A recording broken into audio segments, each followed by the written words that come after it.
നമ്മുടെ ഇപ്പോൾ പാർട്ട് 1 കഴിഞ്ഞിട്ടുണ്ട്, നമ്മുടെ പാർട്ട് 1 കഴിഞ്ഞിട്ടുണ്ട് സി എ ഇൻ്ററുടെ ലോയുടെ. അപ്പോൾ ഇനി അടുത്തത് പാർട്ട് 2 ആണ്. അപ്പോൾ നമ്മൾ കമ്പനീസ് ആക്ടും കോർപ്പറേറ്റ് ആക്ട് അതൊക്കെ പഠിച്ചു, കമ്പനീസ് ആക്ടും LLP ആക്ടും പഠിച്ചു. പിന്നെ അതർ ലോസ്, അതർ ലോയിൽ നമുക്ക് 3 ലോ പഠിക്കാനുണ്ട്, 3 ആക്ട് പഠിക്കാനുണ്ട്. 3 ആക്ട് നല്ല 2 ആക്ടും പിന്നെ ഒരു ബേസിക്സും പഠിക്കാനുണ്ട്. അതിൽ 2 ആക്ട്, ഒന്ന് ഫോറിൻ എക്സ്ചേഞ്ച് മാനേജ്മെൻറ്റ് ആക്ടും പിന്നൊന്ന് ജനറൽ ക്ലോസസ് ആക്ടുമാണ്. വേറൊന്നുള്ളത് ഇൻ്റർപ്രിട്ടേഷൻ ഓഫ് സ്റ്റാറ്റ്യൂട്ട്സ്. രണ്ടാമത്തെയാണ് interpretation of statutes. Interpretation of statutes എന്ന് പറയുന്നത് ഒരു ആക്ട് അല്ല, പക്ഷെ കുറച്ച് പ്രിൻസിപ്പിൾസ് ആണ്. എങ്ങനെയാണ് ഒരു ആക്ട് വായിക്കേണ്ടത്, എങ്ങനെയാണ് ഒരു ആക്ട് വായിച്ചതിൻ്റെ അർത്ഥം മനസ്സിലാക്കേണ്ടത്, എങ്ങനെയാണ് ഒരു ആക്ട് ഇൻ്റർപ്രറ്റ് ചെയ്യുന്നത്. സോ എന്താണ് ഇൻ്റർപ്രിട്ടേഷൻ നമുക്ക് കാണാം. ഓക്കെ, സോ നമ്മൾ ഫസ്റ്റ് ആയിട്ടുള്ള ജനറൽ ക്ലോസസ് ആക്ട് പഠിക്കുന്നതിന് മുന്നേ നമുക്ക് ഇൻ്റർപ്രിട്ടേഷൻ ഓഫ് സ്റ്റാറ്റ്യൂട്ട്സ് പഠിക്കാം. അതിനുശേഷം നമുക്ക് ജനറൽ ക്ലോസസിലേക്ക് പോവാം. Okay, so interpretation of statutes. ഞാൻ ആദ്യം വേർഡിൻ്റെ മീനിങ് പറഞ്ഞുതരാം, എന്നിട്ട് നമുക്ക് നോക്കാം എന്താണിതിൽ നമ്മൾ ഉദ്ദേശിക്കുന്നത്. Okay, interpretation of statutes. Interpretation എന്ന് പറയുന്നത് ബേസിക്കലി അതൊരു പ്രോസസ്സാണ്. Okay, process. എന്ത് പ്രോസസ്സ്? ഈ നമ്മുടെ ഇന്ത്യയിൽ എല്ലാവിടെയും അങ്ങനെ തന്നെയാണ്, പക്ഷെ നമ്മുടെ ഇന്ത്യത്തെ കേസ് പറയാം. പർട്ടിക്കുലർലി ലോ മേക്കിംഗ് ചെയ്യുന്നത് ലെജിസ്ലേച്ചറാണ്. ഓക്കെ, ലെജിസ്ലേറ്റീവ് ഫംഗ്ഷനാണ് ലോ മേക്കിംഗ് എന്ന് പറയുന്നത്. 2 ഹൗസ് ഉണ്ട്, lower house, upper house, Lok Sabha, Rajya Sabha, പിന്നെ നമ്മുടെ പ്രസിഡന്റ്. ഈ ലോക്സഭയിലും രാജ്യസഭയിലും ഒരു ബില്ല് പാസ്സാക്കി പ്രസിഡന്റ് അപ്രൂവ് ചെയ്തതിന് ആക്ടായി മാറും. ഓക്കെ, അപ്പോൾ നിയമം ഉണ്ടാക്കുന്നത് ആരാ? ലെജിസ്ലേറ്റീവ് ആണ്. അപ്പോൾ നമ്മുടെ കമ്പനീസ് ആക്ട് ആണെന്നുണ്ടെങ്കിലും പാർലമെന്റ് വഴി പാസ്സാക്കിയതാണ്. എന്നിട്ട് ആ നിയമം നടപ്പിലാക്കുന്നത് എക്സിക്യൂട്ടീവ്സ് ആണ്. ഓക്കെ, നമ്മുടെ ROC RD എന്നൊക്കെ പറയുന്ന പോലെ ഉള്ളിൽ എക്സിക്യൂട്ടീവ്സ് ഉണ്ടാവും, ബ്യൂറോക്രാറ്റ്സ്, IAS IPS അങ്ങനെ പോലീസ് അങ്ങനത്തെ ആൾക്കാർ. സോ അവിടെ എക്സിക്യൂട്ടീവ്സ് ഉണ്ട്. നമുക്ക് എക്സിക്യൂട്ടീവ്സിന് അധികം വേണ്ട, മാറ്റി നിർത്താം. വേറൊരു ഫംഗ്ഷൻ ഉണ്ട്, ജുഡീഷ്യറിയുടെ ഫംഗ്ഷൻ. ആ ജുഡീഷ്യറിയുടെ ഫംഗ്ഷനാണ് interpret the law. Okay, so ശിക്ഷ വിധിക്കുക, അതൊക്കെ കോടതിയുടെ ഫംഗ്ഷനാണ്. ഓക്കെ, ജുഡീഷ്യറിയുടെ ഫംഗ്ഷനാണ്.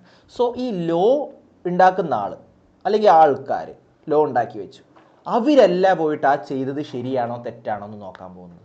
അല്ല, കോടതിയാണ് നോക്കാൻ പോകുന്നത് ഒരു പർട്ടിക്കുലർ വ്യക്തി ചെയ്തത് നിയമത്തിലുള്ളതാണോ നിയമത്തിലില്ലാത്തതാണോ എന്ന്. ഓക്കെ, സോ നിയമം ഉണ്ടാക്കുന്ന ആൾ ലോ മേക്കിംഗ് ആണ്, ലോ മേക്കറാണ്. ഈ ലോ മേക്കർ ആ ഒരു ആക്ട് ഉണ്ടാക്കിയിരിക്കുന്നത് എന്തോ ഒരു കാര്യത്തിന് വേണ്ടിയാണ്, ഒരു പ്രശ്നം ഒഴിവാക്കാൻ വേണ്ടിയിട്ടാണ്, അല്ലെങ്കിൽ എന്തെങ്കിലും ഒരു നല്ല കാര്യം കൊണ്ടുവരാൻ വേണ്ടിയിട്ടാണ്. എന്നിട്ട് അതിൻ്റെ ഉള്ളിൽ ആരെങ്കിലും ഒരു പ്രശ്നം ഉണ്ടാക്കി കഴിഞ്ഞാൽ ശിക്ഷ വിധിക്കുന്നത് കോടതിയാണ്. സോ കോടതി ആ ആക്ട് വായിച്ച് മനസ്സിലാക്കണം, ഇതിലെന്താ പറയുന്നത്, ഇതിലെന്ത് ചെയ്യണം എന്നാ പറയുന്നത്, ഇതിലെന്ത് ചെയ്യരുത് എന്നാണ് പറയുന്നത്, ചെയ്തിട്ടില്ലെങ്കിൽ എന്താണ് ശിക്ഷ. അതാണ് നമ്മുടെ ജുഡീഷ്യറിയുടെ ഫംഗ്ഷൻ. ഓക്കെ, സോ അങ്ങനെ ഒരു സെപ്പറേഷൻ ഓഫ് പവേഴ്സ് ഉണ്ട് നമ്മുടെ ഇന്ത്യൻ കോൺസ്റ്റിറ്റ്യൂഷൻ പ്രകാരം തന്നെ. സെപ്പറേഷൻ ഓഫ് പവർ ഉണ്ട്. ലോ മേക്കിംഗ് ലെജിസ്ലേറ്ററിൻ്റെ അടുത്തും ഇൻ്റർപ്രറ്റിംഗ് ഓഫ് ലോ ജുഡീഷ്യറിൻ്റെ അടുത്തുമാണ്. സോ ലോ മേക്ക് ചെയ്ത ആൾ ചിലപ്പോൾ മരിച്ചു പോയിട്ടുണ്ടാവാം, അവർ കാലഹരണപ്പെട്ട് പോയിട്ടുണ്ടാവാം, അവർ മാറിപ്പോയിട്ടുണ്ടാവാം, പക്ഷെ ആ ലോ അപ്പോഴും കണ്ടിന്യൂ ചെയ്തു പോകും. ഓക്കെ, ഇപ്പോൾ കമ്പനീസ് ആക്ട് 1956 ഒക്കെ 1956 ഉണ്ടാക്കിയതാണ്, ഇപ്പോഴും 2013 വരെ അത് വാലിഡ് ആയിരുന്നു. ഓക്കെ, അതേപോലെ കോൺട്രാക്ട് ആക്ട് 1872 ഇപ്പോഴും 2025 കോൺട്രാക്ട് ആക്ട് സ്റ്റിൽ വാലിഡാണ്. സോ കോൺട്രാക്ട് ആക്ട് ഉണ്ടാക്കിയത് ആരായിരിക്കും? ലെജിസ്ലേറ്റീവ് ആയിരിക്കും. ആ ആൾക്കാരൊന്നും ജീവനോടെ ഉണ്ടാവില്ല, നോക്കുന്നത് ജുഡീഷ്യറിയാണ്. ജുഡീഷ്യറി അത് വായിച്ചുകൊണ്ട് ഇതിൽ ഏതാ ശരി ഏതാ തെറ്റെന്ന് നോക്കിയിട്ട് തെറ്റാണെങ്കിൽ അതിൽ പറയുന്ന പ്രകാരമുള്ള ശിക്ഷ കൊടുക്കലാണ് ജുഡീഷ്യറി. സോ കോടതി എന്ത് ചെയ്യണം? ഇൻ്റർപ്രറ്റ് ചെയ്യണം, ആക്ട് ഇൻ്റർപ്രറ്റ് ചെയ്യണം. സോ ഇൻ്റർപ്രട്ടേഷൻ എന്ന് പറയുമ്പോൾ അതിൻ്റെ ട്രൂ മീനിങ് മനസ്സിലാക്കുക എന്ന പണിയാണ്. True meaning of statutes. Okay, അതാണ് ഇൻ്റർപ്രിട്ടേഷൻ എന്ന് വേണമെങ്കിൽ പറയാം. അപ്പോൾ എന്താണ് സ്റ്റാറ്റ്യൂട്ട്സ്? സ്റ്റാറ്റ്യൂട്ട്സ് എന്ന് പറയുമ്പോൾ നമുക്ക് പറയാം ഇറ്റ് ഈസ് എ ആക്ട് അല്ലെങ്കിൽ ഒരു written law. It is a written law. അതൊരു ആക്ടാണ്, അതൊരു റിട്ടൺ ലോ ആണ് സ്റ്റാറ്റ്യൂട്ട്സ് എന്ന് പറയുന്നത്. So companies act 2013 is a statute, LLP act 2008 is a statute, partnership act 1932 is a statute. അങ്ങനെ അതൊരു റിട്ടൺ ലോ ആണ് സ്റ്റാറ്റ്യൂട്ട് എന്ന് പറയുന്നത്. സോ അങ്ങനെ ലെജിസ്ലേറ്റീവ് റിട്ടൺ ചെയ്ത് വെച്ച ഒരു സ്റ്റാറ്റ്യൂട്ടിനെ കോടതി വായിച്ചതിൻ്റെ അർത്ഥം മനസ്സിലാക്കുന്ന പ്രോസസ്സാണ് ഇൻ്റർപ്രിട്ടേഷൻ എന്ന് പറയുന്നത്. ഓക്കെ, സോ അർത്ഥം മനസ്സിലാക്കുക.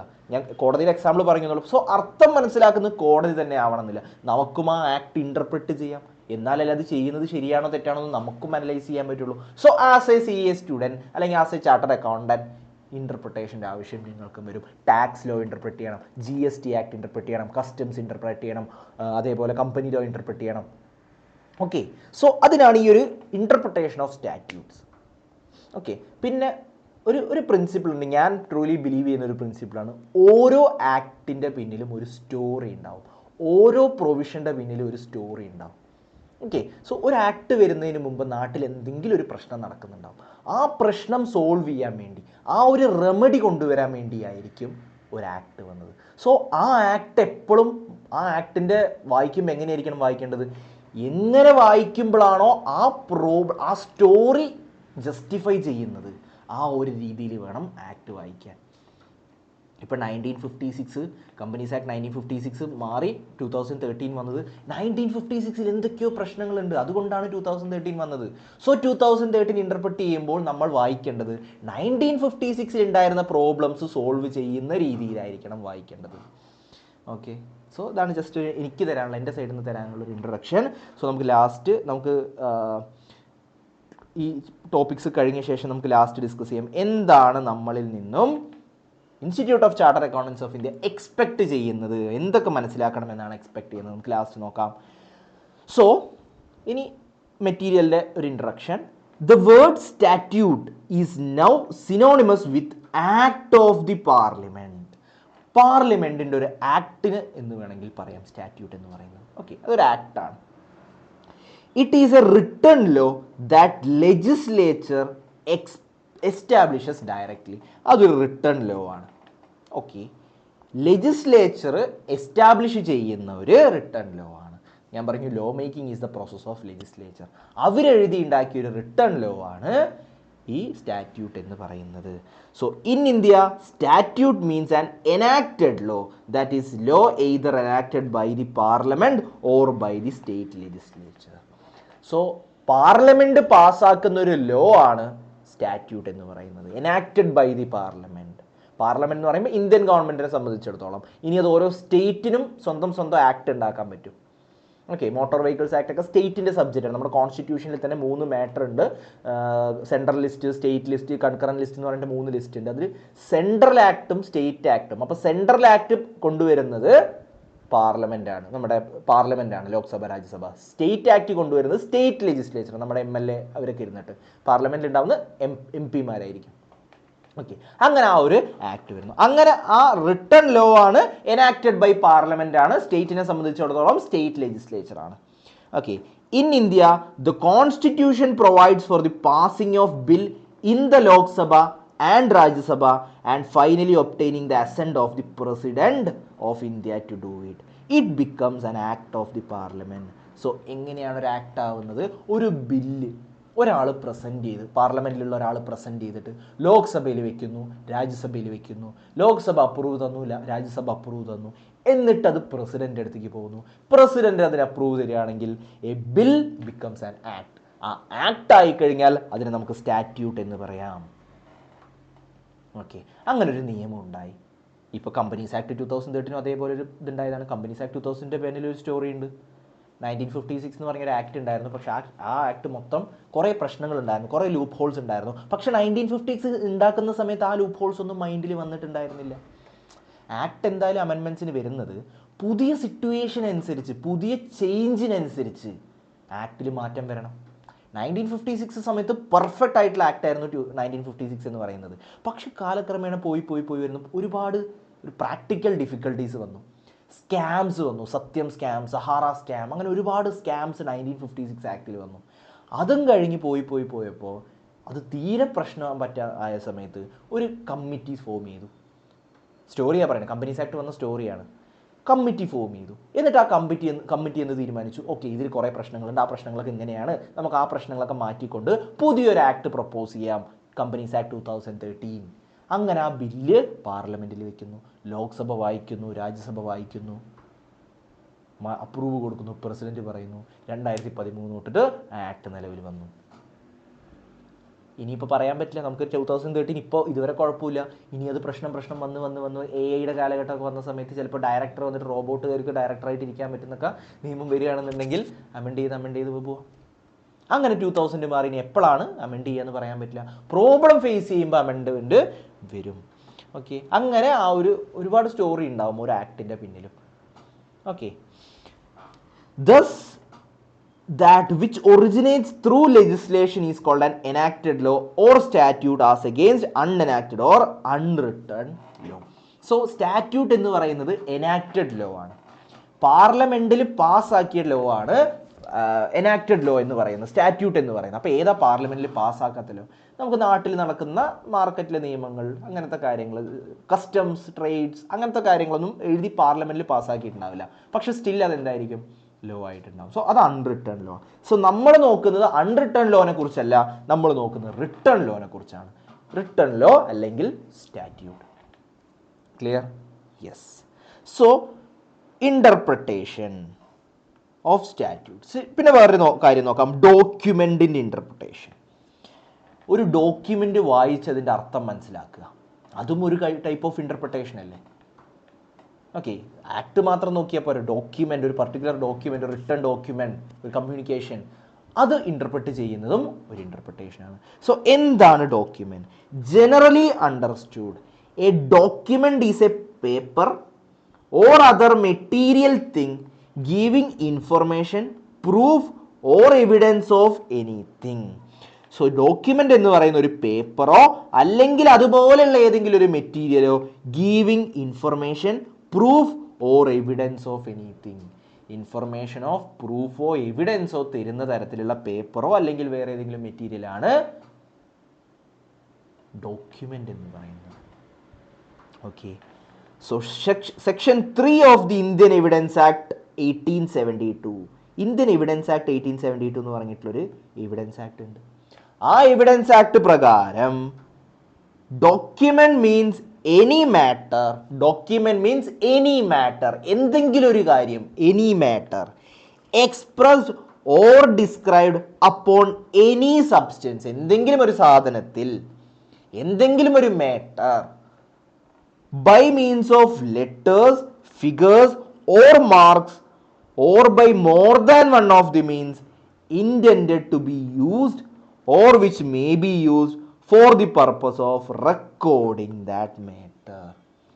Okay, so ഒരു ഡോക്യുമെന്റ്, ഇന്ത്യൻ എവിഡൻസ് ആക്ട് പ്രകാരം ഒരു ഡോക്യുമെന്റ് എന്ന് പറയുന്നത് എന്തെങ്കിലും ഒരു മാറ്റർ, സോ മാറ്റർ ഒരു റെലവൻ്റ് ആയിട്ടുള്ള വേർഡാണ്, എന്തെങ്കിലും ഒരു കാര്യം, എന്തെങ്കിലും ഒരു matter expressed or described on any substance, any substance എന്ന് പറയുമ്പോൾ അത് പെൻസിൽ അല്ല, ഇതിലായിക്കോട്ടെ, എന്താണ്, പേപ്പറിലായിക്കോട്ടെ, കല്ലിൽ കൊത്തിയതായിക്കോട്ടെ, മരത്തിൽ കൊത്തിയതായിക്കോട്ടെ, പെയിൻ്റ് അടിച്ച് വെച്ചതായിക്കോട്ടെ, any matter described or expressed in any substance by means of ഏതെങ്കിലും ഒരു രീതിയിലായിക്കോട്ടെ, ലെറ്റർ ആവാം, ഫിഗേഴ്സ് ആവാം, മാർക്സ് ആവാം, or by more than one of that means, അതോ ഒന്നിലധികം വേറെ ഏതെങ്കിലും ഒരു വഴികളിലൂടെ, പകുതി കൊത്തി വെച്ചിരിക്കുന്നു, പകുതി പേനയും കൊണ്ട് എഴുതിയിരിക്കുന്നു, പകുതി പെയിന്റ് അടിച്ച് വെച്ചിരിക്കുന്നു, ഏതെങ്കിലും ഒരു മീൻസ് ആവാം.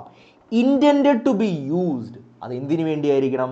Or which may be used for the purpose of recording that matter, ആ മാറ്റർ റെക്കോർഡ് ചെയ്യുക എന്നുള്ള പർപ്പസിന് വേണ്ടിയാണ് ഉള്ളതാണെന്നുണ്ടെങ്കിൽ അതിന് നമുക്ക് എന്ത് പറയാം? ഡോക്യുമെൻ്റ് എന്ന് പറയാം. സോ 4 എലമെൻറ്റ് ഞാൻ സ്പോട്ട് ചെയ്ത് വെച്ചിട്ടുണ്ട്: matter, substance, means and recording. So ഇതെല്ലാമാണ് എലമെൻറ്റ്സ് ഓഫ് ഡോക്യുമെൻറ്റ്സ് എന്ന് പറയുന്നത്. എലമെൻറ്റ്സ് ഓഫ് ഡോക്യുമെൻ്റ്: മാറ്റർ, എന്തെങ്കിലും ഒരു വിഷയം; റെക്കോർഡ്, അത് റെക്കോർഡ് ചെയ്യാൻ വേണ്ടി; സബ്സ്റ്റൻസ്, എന്തെങ്കിലും ഒരു സാധനത്തിൽ; ബൈ, ഏതെങ്കിലും ഒരു വഴിയിലൂടെ. So matter, record, substance and means are the elements of documents വേണമെങ്കിൽ നമുക്ക് പറയാം.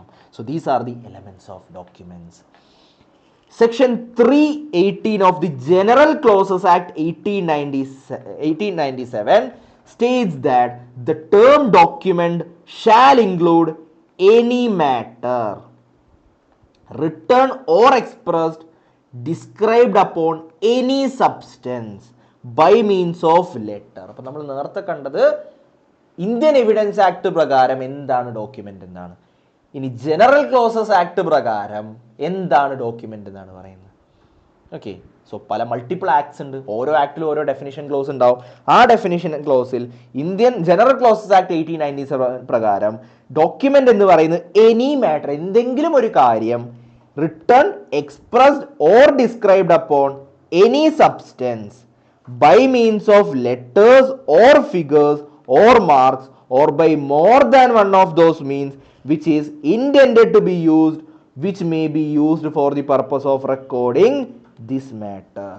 വലിയ ചേഞ്ച് ഇല്ല, സെയിം സാധനമാണ് ഇന്ത്യൻ എവിഡൻസ് ആക്ടിലും ജനറൽ ക്ലോസസ് ആക്ടിലും പറയുന്നത്. ഓക്കെ, ജനറൽ ക്ലോസസ് ആക്ടിൽ ഇന്ത്യൻ എവിഡൻസ് ആക്ടിൽ പറയുന്നു മീൻസ് എനി മാറ്റർ എന്ന് പറയുന്നു, ഇവിടെ ഇൻക്ലൂഡ്സ് എനി മാറ്റർ എന്ന് പറയുന്നു. പിന്നെ റിട്ടേൺ ആവാം, എക്സ്പ്രസ്ഡ് ആവാം എന്ന് രണ്ടിലും പറയുന്നുണ്ട്. സോ എല്ലാത്തിലും പിക്ക് ചെയ്തെടുക്കാൻ പറ്റുന്ന കുറച്ച് എലമെൻ്റ് ആണ് any matter, any substance, by means used for recording this matter. അതുകൊണ്ട് തന്നെ നമുക്ക് പറയാം ഡോക്യുമെൻറ്റിൻ്റെ എലമെൻറ്റ്സ് ആയിട്ട് matter, record, substance and means. So matter that shows the definition of document is comprehensive. So അതിൽ എന്ത് വേണമെങ്കിലും ആവാം. It is the first element that any matter എന്ന് പറയുമ്പോൾ എന്ത് വിഷയത്തിനെ കുറിച്ച് വേണമെങ്കിലും പറയാം. സെയിൽ ഡീഡിൻ്റെ സെയിൽ മാറ്റർ ആണെങ്കിൽ, ഒരു വർക്കിനെ കുറിച്ചുള്ളതാണെന്നുണ്ടെങ്കിൽ എന്തും പറയാം. Then record, അതൊരു mechanical device for the purpose of recording. ഇത് നമുക്ക് പറയുകയാണെങ്കിൽ അതൊരു എടുത്തു വെക്കാൻ വേണ്ടിയിട്ട്. ഇപ്പോൾ പറയുന്നത് പറഞ്ഞാലും കമ്മ്യൂണിക്കേഷൻ ആയല്ലോ, പക്ഷെ നമ്മൾ എഴുതി വെക്കുന്നത് എന്തിനാ, അല്ലെങ്കിൽ അത് മാറ്റർ നമ്മൾ ഡോക്യുമെൻ്റ് ആക്കുന്നത് എന്തിനാ, ഒരു റെക്കോർഡ് ചെയ്യാൻ വേണ്ടിയിട്ടാണ്. So must be certain mutual or mechanical device employed on the substance. It must be writing ആവാം, എക്സ്പ്രഷൻ ആവാം, ഡിസ്ക്രൈബ്ഡ് ആവാം. ദെൻ സബ്സ്റ്റൻസ് ഓൺ ദി, നമ്മൾ എവിടെയാണോ അത് വെക്കുന്നത്, എന്തിലൂടെയാണോ അതിൻ്റെ ഒരു പെർമനൻറ്റ് ഫോമാക്കി മാറ്റുന്നത്, പേപ്പറിൽ എഴുതി പെർമനൻറ്റ് ഫോം ആക്കുന്നതാണോ അതോ കല്ലിൽ കൊത്തി പെർമനൻറ്റ് ഫോം ആക്കുന്നതാണോ. ദെൻ മീൻസ്, ഏത് വേയിലൂടെ, ലെറ്റേഴ്സ് ആവാം, ഫിഗേഴ്സ് ആവാം, മാർക്സ് ആവാം, സിമ്പൽ ആവാം. Used to communicate between the parties. ഇത് നിങ്ങൾ ഓൺ വേർഡ്സിൽ എഴുതാം. It can be so elements of the document എന്ന് പറയുന്നത് matter, record, substance and means. Clear?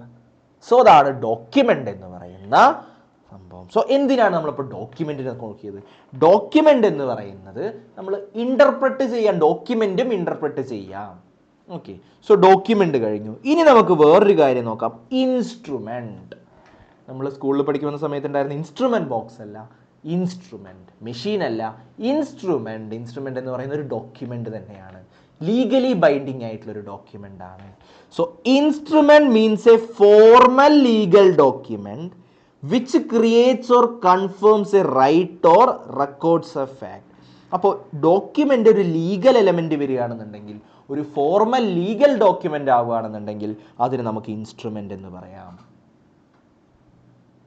Okay, so instrument legal document ആണ്. സോ ഒരു സ്റ്റാമ്പ് പേപ്പറിൽ നമ്മൾ എഴുതുകയാണെങ്കിൽ അത് ലീഗൽ ബൈൻഡിങ് ആവും, സോ ലീഗൽ ഡോക്യുമെൻ്റ് ആവും. It is a formal writing of any kind such as an agreement, deed, charter or a record drawn up and executed in technical form. So procedurally നമ്മൾ stamp പേപ്പറിൽ എഴുതി sign ചെയ്യുകയാണെന്നുണ്ടെങ്കിൽ അതൊരു ഇൻസ്ട്രുമെൻ്റായി മാറും. ഒരു document നമ്മൾ വൈറ്റ് പേപ്പറിൽ എഴുതുന്നതും സ്റ്റാമ്പ് പേപ്പറിൽ എഴുതുന്ന മാറ്റമുണ്ട്. വൈറ്റ് പേപ്പറിൽ എഴുതുകയാണെങ്കിൽ ഒരു പ്ലെയിൻ ഡോക്യുമെൻറ്റും, സ്റ്റാമ്പ് പേപ്പറിൽ എഴുതുകയാണെങ്കിൽ അതൊരു ഇൻസ്ട്രുമെൻറ്റുമായി മാറും. ഇൻ ടെക്നിക്കൽ ഫോം എന്ന് പറയുമ്പോൾ എങ്ങനെയാണോ, എപ്രകാരമാണോ ആ ഒരു സെയിൽ ഇൻസ്ട്രുമെൻ്റ്, അല്ലെങ്കിൽ എങ്ങനെയാണോ ഒരു പ്രോപ്പർട്ടി ഓഫ്, നമ്മൾ പ്രോപ്പർട്ടി സെല് ചെയ്യുന്ന സമയത്ത് എങ്ങനെയാണോ വേണ്ടത് അതിനനുസരിച്ച് നമ്മൾ ടെക്നിക്കലി നമ്മളത് ശരിയാക്കുകയാണെന്നുണ്ടെങ്കിൽ അതൊരു ഇൻസ്ട്രുമെൻ്റായി മാറും. It also means a formal legal document having legal effect either as creating a right or liability or affording evidence of it. So formal legal document ആണ് which creating a right or liability. ഇപ്പം ഞാനൊരു വീട് വാങ്ങാൻ വേണ്ടി ഞാൻ ഒരു agreement എഴുതുന്നു.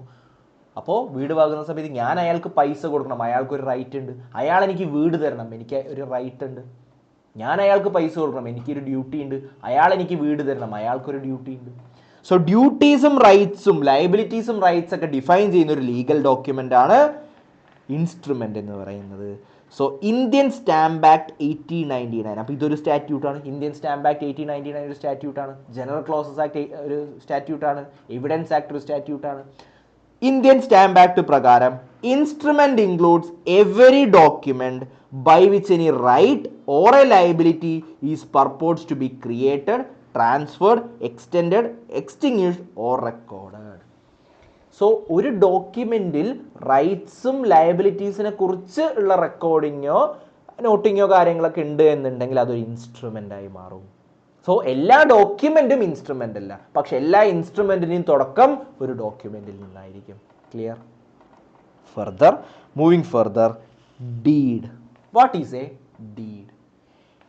The legal glossary defines deed as an instrument in writing അല്ലെങ്കിൽ or other eligible representation or words or parchment or paper purporting to effect some legal disposition. Same സാധനം തന്നെ. നമ്മുടെ ഇൻസ്ട്രുമെന്റ് ചില പർട്ടിക്കുലർ പർപ്പസിന് യൂസ് ചെയ്യുകയാണെങ്കിൽ അത് ഡീഡായി മാറും. ഇപ്പോൾ sale deed, property deed, instrument തന്നെയാണ് പക്ഷെ അതിന്റെ പേര് ഡീഡ് എന്നാവും. So simply stated, deeds are instrument, so all instruments may not be deeds. Okay, so ഇൻസ്ട്രുമെന്റിന്റെ ഒരു ഇത് തന്നെയാണ് ഡീഡ്, പക്ഷെ എല്ലാ ഡീഡും മീൻസ് എല്ലാ ഇൻസ്ട്രുമെന്റും ഡീഡ് ആവണമെന്നും ഇല്ല. പക്ഷെ നമ്മുടെ ഇന്ത്യയിൽ in India there is no distinction seems to be made between instruments and deeds. ഇന്ത്യയിൽ ഡീഡും ഇൻസ്ട്രുമെന്റും തമ്മിൽ വലിയ ഡിഫറൻസ് ഇല്ല. ക്ലിയർ? യെസ്. സോ ഇൻസ്ട്രുമെന്റ് കണ്ടു, ഡോക്യുമെന്റ് കണ്ടു, ഡീഡ് കണ്ടു. ഇതൊക്കെ നമ്മൾ എന്തിനാ കണ്ടത്? ഇന്റർപ്രിട്ടേഷൻ ഓഫ് സ്റ്റാറ്റ്യൂട്ട്സിന്റെ കൂടെ തന്നെ interpretation of documents, interpretation of instrument, interpretation of deeds.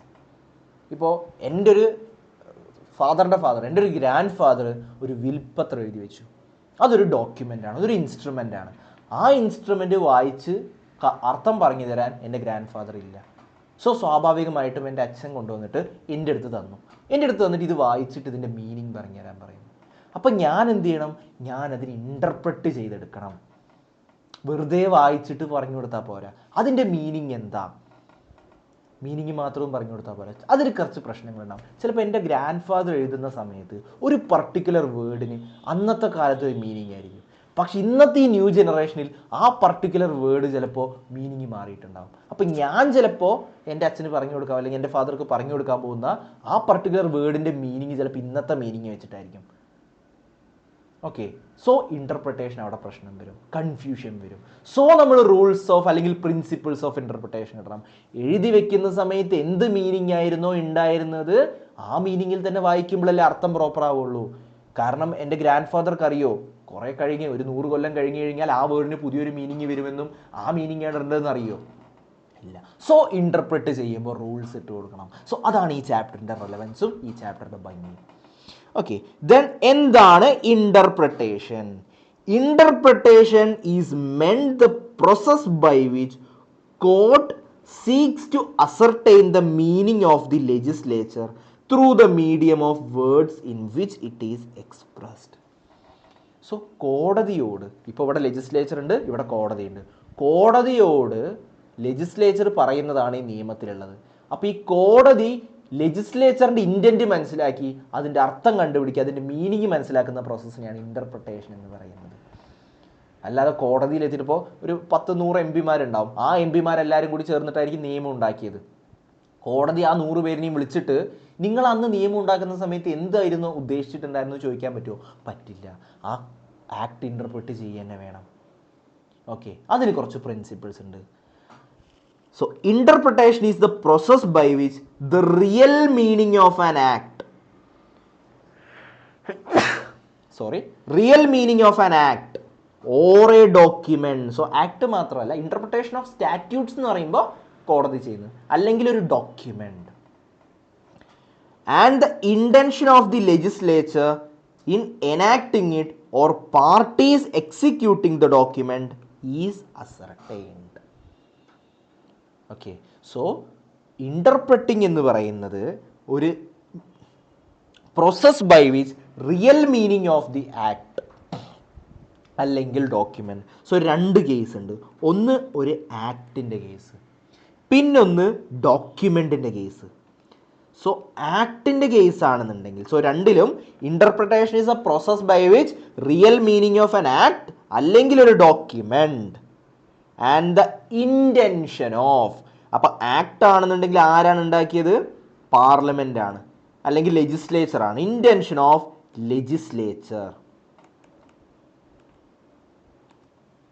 അപ്പോൾ ലെജിസ്ലേച്ചർ എന്ത് ഉദ്ദേശത്തോടു കൂടിയാണ് ആ ഒരു ആക്ട് കൊണ്ടുവന്നത്, ആ അർത്ഥം മനസ്സിലാക്കുക. ഡോക്യുമെൻ്റ് ആണെങ്കിലോ അത് ലെജിസ്ലേച്ചർ ആയിരിക്കില്ല ഉണ്ടാക്കിയത്, parties executing. So intention of parties, intention of parties executing the document. So interpretation എന്ന് പറയുന്നത് it is a process by which identifying the real meaning of the act അല്ലെങ്കിൽ ഒരു document by which the real intention of the legislature അല്ലെങ്കിൽ the parties making the document is ascertained. Clear? Moving further, interpretation is resorted to in order to resolve any ambiguity in the statute. Okay.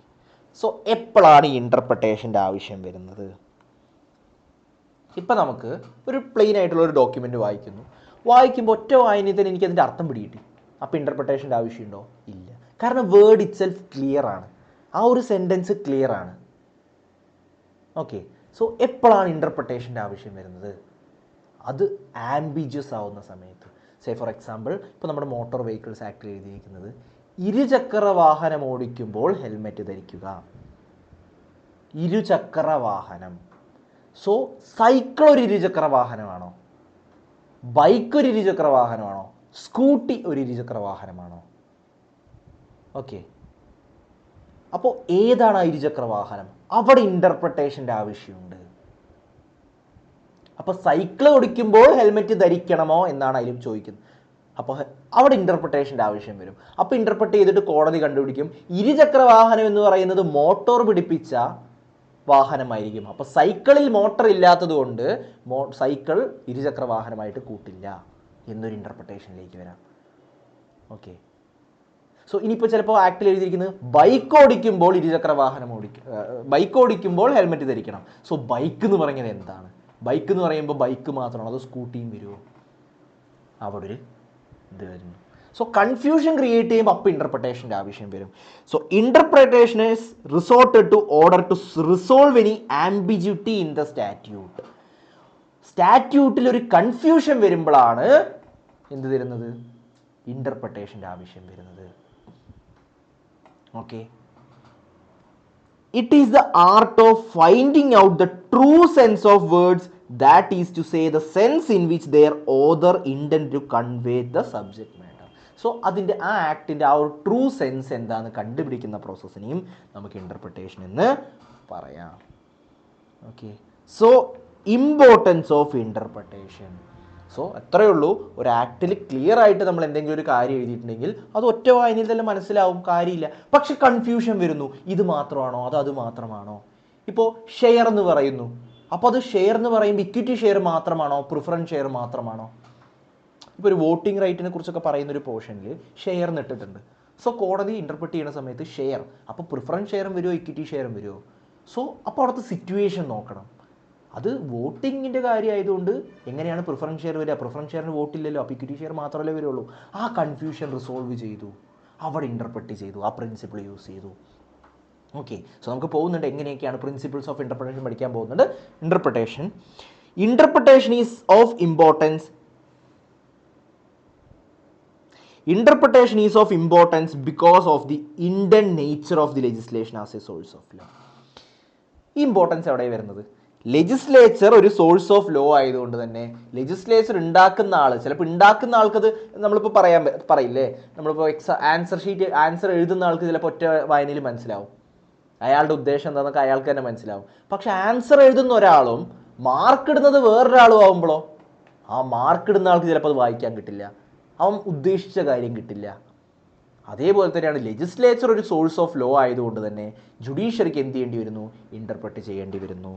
The process of statute making and the process of interpretation of the statute take place separately from each other and two different agencies are concern. Two different agencies, legislature and judiciary. ഈ രണ്ട് agency ഉള്ളത് കൊണ്ട് തന്നെ interpretation importance വരുന്നു.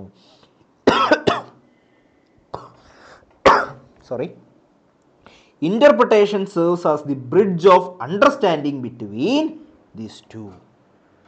ഇവർ തമ്മിലുള്ള ഒരു understanding കൊണ്ടുവരുന്നത്, അത് തമ്മിലുള്ള ഒരു ബ്രിഡ്ജാണ് ഇൻ്റർപ്രിട്ടേഷൻ എന്ന് പറയുന്നത്.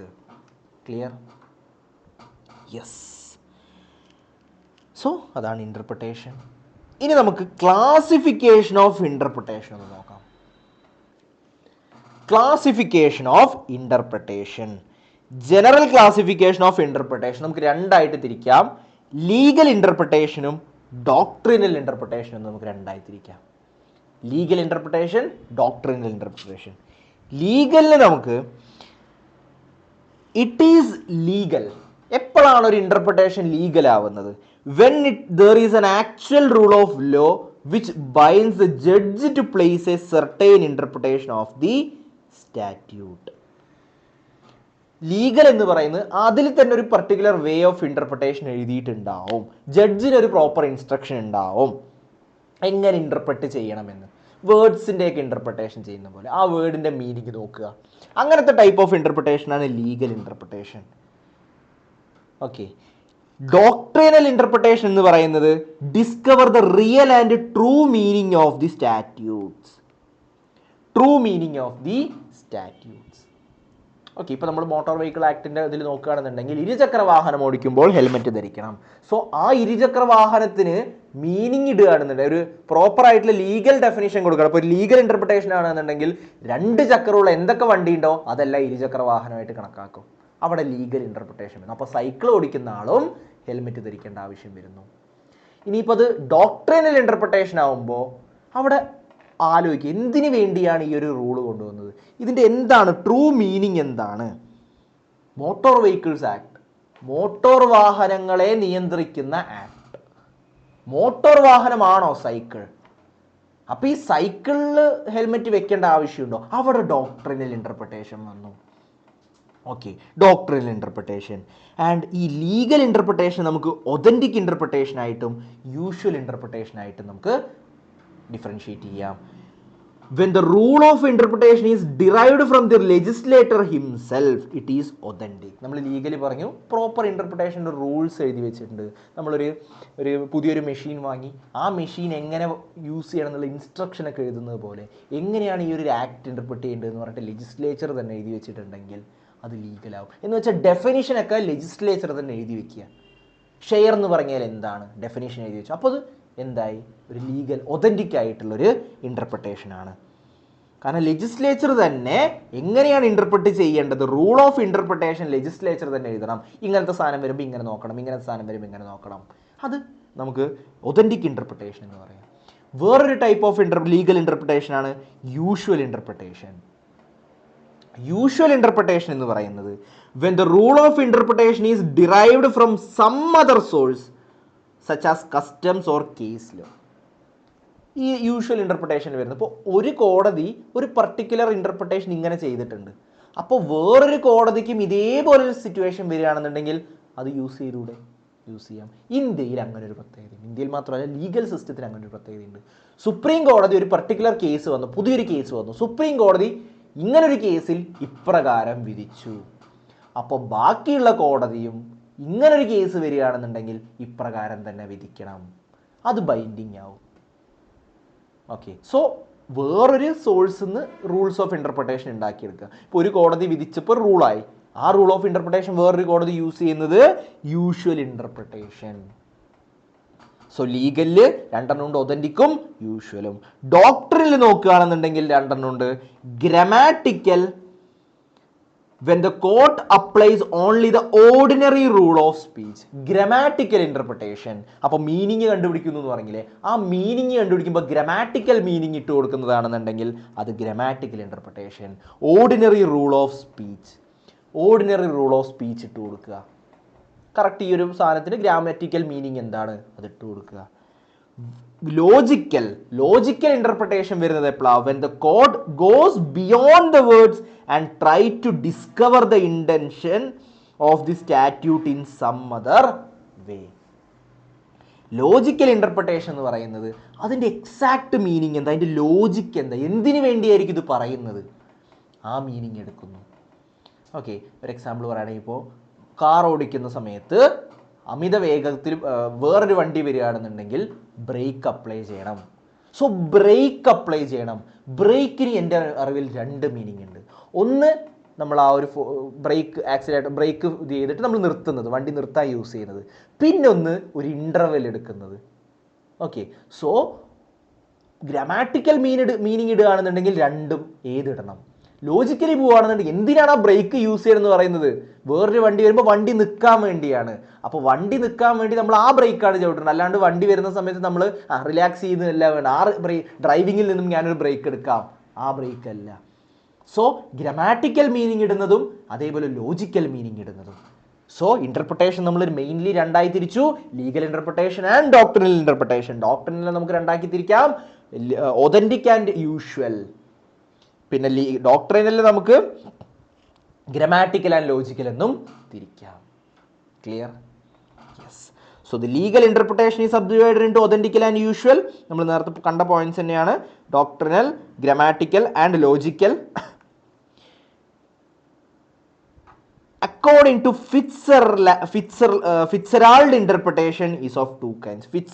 Fitzgerald എന്ന് പറഞ്ഞിട്ടുള്ള ഒരാളുടെ ഒരു ലീഗൽ ഒരാളുടെ പ്രൊഫസറിൻ്റെ ഒരു ഇന്റർപ്രിട്ടേഷൻ പ്രകാരം ഇന്റർപ്രിട്ടേഷൻ നമുക്ക് രണ്ടാക്കി തിരിക്കാം, ലിറ്ററലും അതേപോലെ ഫങ്ഷണലും. The literal interpretation is that which regards conclusively the verbal expression of the law. Verbally നോക്കുകയാണെന്നുണ്ടെങ്കിൽ അത് ലിറ്ററലിൻ്റെയാണ്, ലിറ്ററൽ ഇന്റർപ്രിട്ടേഷൻ. സോ വേറൊരാൾ ഇന്റർപ്രിട്ടേഷൻ രണ്ടായിട്ട് തിരിച്ചു, ലിറ്ററലും ഫങ്ഷണലും. മെയിൻലി രണ്ടായിട്ട് തിരിച്ചിട്ട് നമ്മൾ അതിനെ സബ് ഡിവൈഡ് ആയിട്ട് തിരിച്ചിട്ടുണ്ടായിരുന്നു. വേറൊരാൾ ഫിറ്റ്സറാൾഡ് എന്ന് പറഞ്ഞ ഒരാൾ രണ്ടായിട്ട് തിരിച്ചിട്ടുണ്ട്, literal and functional. So literal interpretation is that which regard to verbal എക്സ്പ്രഷന്റെ മീനിങ് കണ്ടുപിടിക്കുന്നതാണ് ലിറ്ററൽ ഇന്റർപ്രിട്ടേഷൻ എന്ന് പറയുന്നത്. It does not look beyond the literalities. അതിൻ്റെ മീനിങ്ങിൻ്റെ പുറത്ത് വേറൊന്നും ചിന്തിക്കുന്നില്ല, വേർഡ് മീനിങ് മാത്രമേ നോക്കുന്നുള്ളൂ. The duty of court is to ascertain the intention of the legislature and seek for that intent in every legitimate way, but the first of all in the words and languages employed. So first of all കോടതി ചെയ്യേണ്ടത് ആ വേർഡിൻ്റെ meaning നോക്കുക എന്നുള്ളതാണ്. ഇൻറ്റൻഷന് പുറകെ പോകുന്നതിന് മുന്നേ കോടതി ചെയ്യേണ്ട ഫസ്റ്റ് കാര്യം ആ വേർഡിൻ്റെ മീനിങ് നോക്കുക എന്നുള്ളതാണ്. അതുകൊണ്ടാണ് literal interpretation. Then functional interpretation on the other hand is that which departs from the letter of the law and seeks elsewhere for some other and more satisfactory evidence of the true intention of legislature. ആ ലെജിസ്ലേച്ചറുടെ ഉദ്ദേശം എന്താണ്, എന്തിനു വേണ്ടിയാണ് ഈ ഒരു act കൊണ്ടുവന്നിരിക്കുന്നത്, ആ ഒരു ഇൻറ്റൻഷൻ ഈ ഒരു പർട്ടിക്കുലർ പ്രൊവിഷനിലൂടെ എന്തായിരിക്കും ഉദ്ദേശിച്ചിട്ടുണ്ടാവുക, ആ മീനിങ് കണ്ടുപിടിക്കുന്ന പ്രോസസ്സിനെ നമുക്ക് ഫങ്ഷണൽ ഇന്റർപ്രിട്ടേഷൻ എന്ന് പറയാം. ഓക്കെ, സോ ഫിറ്റ്സറാൾഡ് രണ്ടായിട്ട് തിരിച്ചു, ലിറ്ററൽ ആൻഡ് ഫങ്ഷണൽ. ലിറ്ററൽ എന്ന് പറയുമ്പോൾ വേർഡ് മീനിങ് നോക്കുന്നു, ഫങ്ഷണൽ എന്ന് പറയുമ്പോൾ ബിയോണ്ട് ദി വേർഡ് മീനിങ്, കുറച്ച് true intention of the legislature കണ്ടുപിടിക്കാൻ വേണ്ടി നോക്കുന്നു. ക്ലിയർ? യെസ്, അതാണ് it is all about interpretation. ഇനി നമുക്ക് കൺസ്ട്രക്ഷൻ. സോ ഇന്റർപ്രിട്ടേഷന് വേറൊരു വേർഡ് യൂസ് ചെയ്യാറുണ്ട്, കൺസ്ട്രക്ഷൻ എന്ന് പറയുന്നത്. കൺസ്ട്രൂ ചെയ്യുക, ടു കൺസ്ട്രൂ ദി ആക്ട്. ആക്ടിൻ്റെ വായിച്ച് അർത്ഥം മനസ്സിലാക്കുന്ന പ്രോസസ്സാണ് കൺസ്ട്രൂ ചെയ്യുക. സോ ഇന്റർപ്രിട്ടേഷനും കൺസ്ട്രക്ഷനും ഓൾമോസ്റ്റ് സിമിലർ ആയിട്ട് യൂസ് ചെയ്യുന്ന ഒരു വേർഡ്സ് ആണ്. Construction. So construction as applied to a written statute or a document means to determine the from its known elements its true meaning or the intention of the framers. So ഇന്റർപ്രിട്ടേഷനിൽ നമ്മൾ രണ്ടും കണ്ടു, ഒന്ന് true intention കണ്ടുപിടിക്കുന്ന പരിപാടിയും കണ്ടു, പിന്നെ ഒന്ന് ആക്ച്വൽ മീനിങ് മാത്രം കണ്ടുപിടിക്കുന്ന പ്രോസസ്സും കണ്ടു. സോ ഇന്റർപ്രിട്ടേഷൻ ഒന്നും കൂടി വൈഡാണ്. ആ ഇന്റർപ്രിട്ടേഷനിൽ നിന്ന് തന്നെ ട്രൂ മീനിങ് മനസ്സിലാക്കുന്ന ഒരു പ്രോസസ്സിനെ നമുക്ക് കൺസ്ട്രക്ഷൻ എന്ന് പറയാം. സോ ഇന്റർപ്രിട്ടേഷൻ്റെ ഉള്ളിലുള്ളൊരു പരിപാടി കൂടിയാണ് ഈ കൺസ്ട്രക്ഷൻ. സോ ഇന്റർപ്രിട്ടേഷൻ ഗ്രാമാറ്റിക്കലി നോക്കാം, ഫങ്ഷണലി നോക്കാം, ലിറ്ററലി നോക്കാം, എല്ലാം നോക്കാം. പക്ഷേ കൺസ്ട്രക്ഷൻ എപ്പോഴും ആ ഇൻറ്റൻഷനാണ് നോക്കുന്നത്, ട്രൂ മീനിങ് ആണ് നോക്കുന്നത്, ഇൻറ്റൻഷനാണ് നോക്കുന്നത്. എന്തിനാണ് ആ ലോ മേക്കർ ഇങ്ങനെ ചെയ്തത്, അതിൻ്റെ പിന്നാലെയാണ് കൺസ്ട്രക്ഷൻ പോകുന്നത്. So construction involves drawing conclusion beyond the actual expression used in the text. Actual എക്സ്പ്രഷന് പുറമെ ബിയോണ്ട് ആക്ച്വൽ എക്സ്പ്രഷന് പോകുന്നതാണ് നമ്മുടെ കൺസ്ട്രക്ഷൻ എന്ന് പറയുന്നത്. This is done by referring to other part of the enactment and context in which the law is made. So നമ്മളൊരു provision ഒറ്റയ്ക്ക് വായിക്കില്ല, മൊത്തത്തിൽ വായിച്ചിട്ട് അവിടെ നിന്ന് ഇവിടെ നിന്നൊക്കെ എന്തൊക്കെയാണ് ഇതിൻ്റെ ഒരു ട്രൂ മീനിങ് എന്താ, ഇൻറ്റൻഷൻ എന്താ, കോണ്ടെക്സ്റ്റ് എന്താണെന്നൊക്കെ മനസ്സിലാക്കി അപ്ലൈ ചെയ്യുന്നതാണ് കൺസ്ട്രക്ഷൻ എന്ന് പറയാം. So when you say construe a statute you are attempting to ascertain the intention of the legislature. Yes. So ഇൻ്റർപ്രിട്ടേഷനിൽ ഇൻറ്റൻഷൻ മനസ്സിലാക്കൽ മാത്രമല്ല അർത്ഥം മനസ്സിലാക്കലും കൂടിയുണ്ട്. പക്ഷേ കൺസ്ട്രക്ഷനിൽ it is to ascertain, it is an attempt to ascertain the intention of the legislature. Okay, അതാണ് construction എന്ന് പറയുന്നത്. സോ ഒരു difference between interpretation and construction എന്ന് ചോദിച്ചാൽ, എക്സാമിന് ചോദിക്കില്ല എന്നാലും ചോദിച്ചാൽ, more often two terms are used interchangeably to denote a process adopted by courts to ascertain the meaning of the legislature from the words by which it is expressed. Then these two terms have different connotations. So generally പറയുകയാണെങ്കിൽ രണ്ടും meaning മനസ്സിലാക്കുന്ന ഒരു പ്രോസസ്സാണ് interpretation എന്ന് പറയുന്നത്. പക്ഷേ രണ്ടും ചില സമയത്ത് വേരിയബിൾ ആവാറുണ്ട്. Interpretation is the art of ascertaining the meaning of the words and the true sense in which the author intended that they should be understood. True meaning of the word മനസ്സിലാക്കുന്നതാണ്. It is the drawing of conclusion from a statute that lie beyond the direct expression of the words used therein.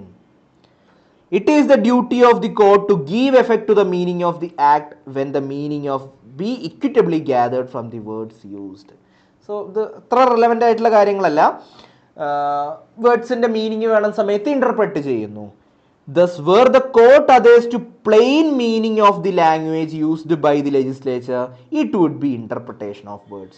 But where the meaning is not plain, the court has to decide whether the wording are meant to cover the situation before the court, then resorting to construction. So, this important. When court adhere to plain meaning of the language used by the legislature, that's interpretation. But meaning plain alla. ബുദ്ധിമുട്ട് വരുന്നു. So the court decide which meaning will cover. ആ intention കണ്ടുപിടിക്കുന്ന പരിപാടി നമുക്ക് construction എന്ന് പറയാം. Conclusions drawn by means of construction are within the spirit though not necessarily within the letter of law. Construction conclusion ഉണ്ടാക്കുന്നത് within the spirit എന്ന് വെച്ചാൽ ആ ഒരു ഇൻറ്റൻഷൻ നിയമത്തിൽ കറക്റ്റായിട്ട് പറയുന്നില്ലെങ്കിലും അതിൽ ഇൻറ്റൻഷൻ കറക്റ്റായിരിക്കും. അതാണ് സ്പിരിറ്റ് എന്ന് പറയുന്നത്. വിത്തിൻ ദ സ്പിരിറ്റ് ആയിരിക്കും. In practice, construction includes interpretation and the terms are frequently used synonymously. So ഒരേപോലെ യൂസ് ചെയ്യുന്നതാണ്. സോ മച്ച് ഹെഡേക്ക് ഇല്ല, ഒരേ സാധനം തന്നെയാണ്. നമുക്ക് വേണമെങ്കിൽ ഇൻ്റർപ്രിട്ടേഷൻ ഓർ കൺസ്ട്രക്ഷൻ എന്ന് പറയാം. ഓക്കെ, സോ നമ്മൾ ഡോക്യുമെൻ്റ് കണ്ടു, ഇൻസ്ട്രുമെൻ്റ് കണ്ടു, ഡീഡ് കണ്ടു, സ്റ്റാറ്റ്യൂട്ട് കണ്ടു, ഇൻ്റർപ്രിട്ടേഷൻ കണ്ടു, കൺസ്ട്രക്ഷൻ കണ്ടു. Then why do we need interpretation? Why do we need interpretation? Simple. നമ്മൾ കണ്ടു, നേരത്തെ കണ്ടു, ടു മെഷീനറിയാണ്, ടു ഏജൻസിയാണുള്ളത്, എക്സിക്യൂട്ടീവും ലെജിസ്ലേച്ചറും ജുഡീഷ്യറിയും. സോ ഇൻ്റർപ്രറ്റ് ചെയ്യണം. അയാൾ ഉദ്ദേശിച്ച മീനിങ് തന്നെയാണ് ഇയാൾ ഉദ്ദേശിച്ചതെന്ന് മനസ്സിലാക്കണം. While every care is taken to ensure that law framed for passing by the legislature are free from ambiguity and absurdity, it is scarcely possible to express them in such a term as shall be free from all ambiguity. എത്ര പരിശ്രമിച്ചാലും നിയമം ഉണ്ടാക്കുന്ന legislature ചെയ്യുന്ന ആ എഴുതി ഉണ്ടാക്കുന്ന ആക്ടിൽ ചിലപ്പോൾ confusion വരാൻ സാധ്യതയുണ്ട്, ആംബിജിറ്റി വരാൻ സാധ്യതയുണ്ട്, ഒന്നിലധികം മീനിങ് വരാൻ സാധ്യതയുണ്ട്. അതുകൊണ്ട് ഇൻ്റർപ്രിട്ടേഷൻ്റെ ആവശ്യം വരുന്നു.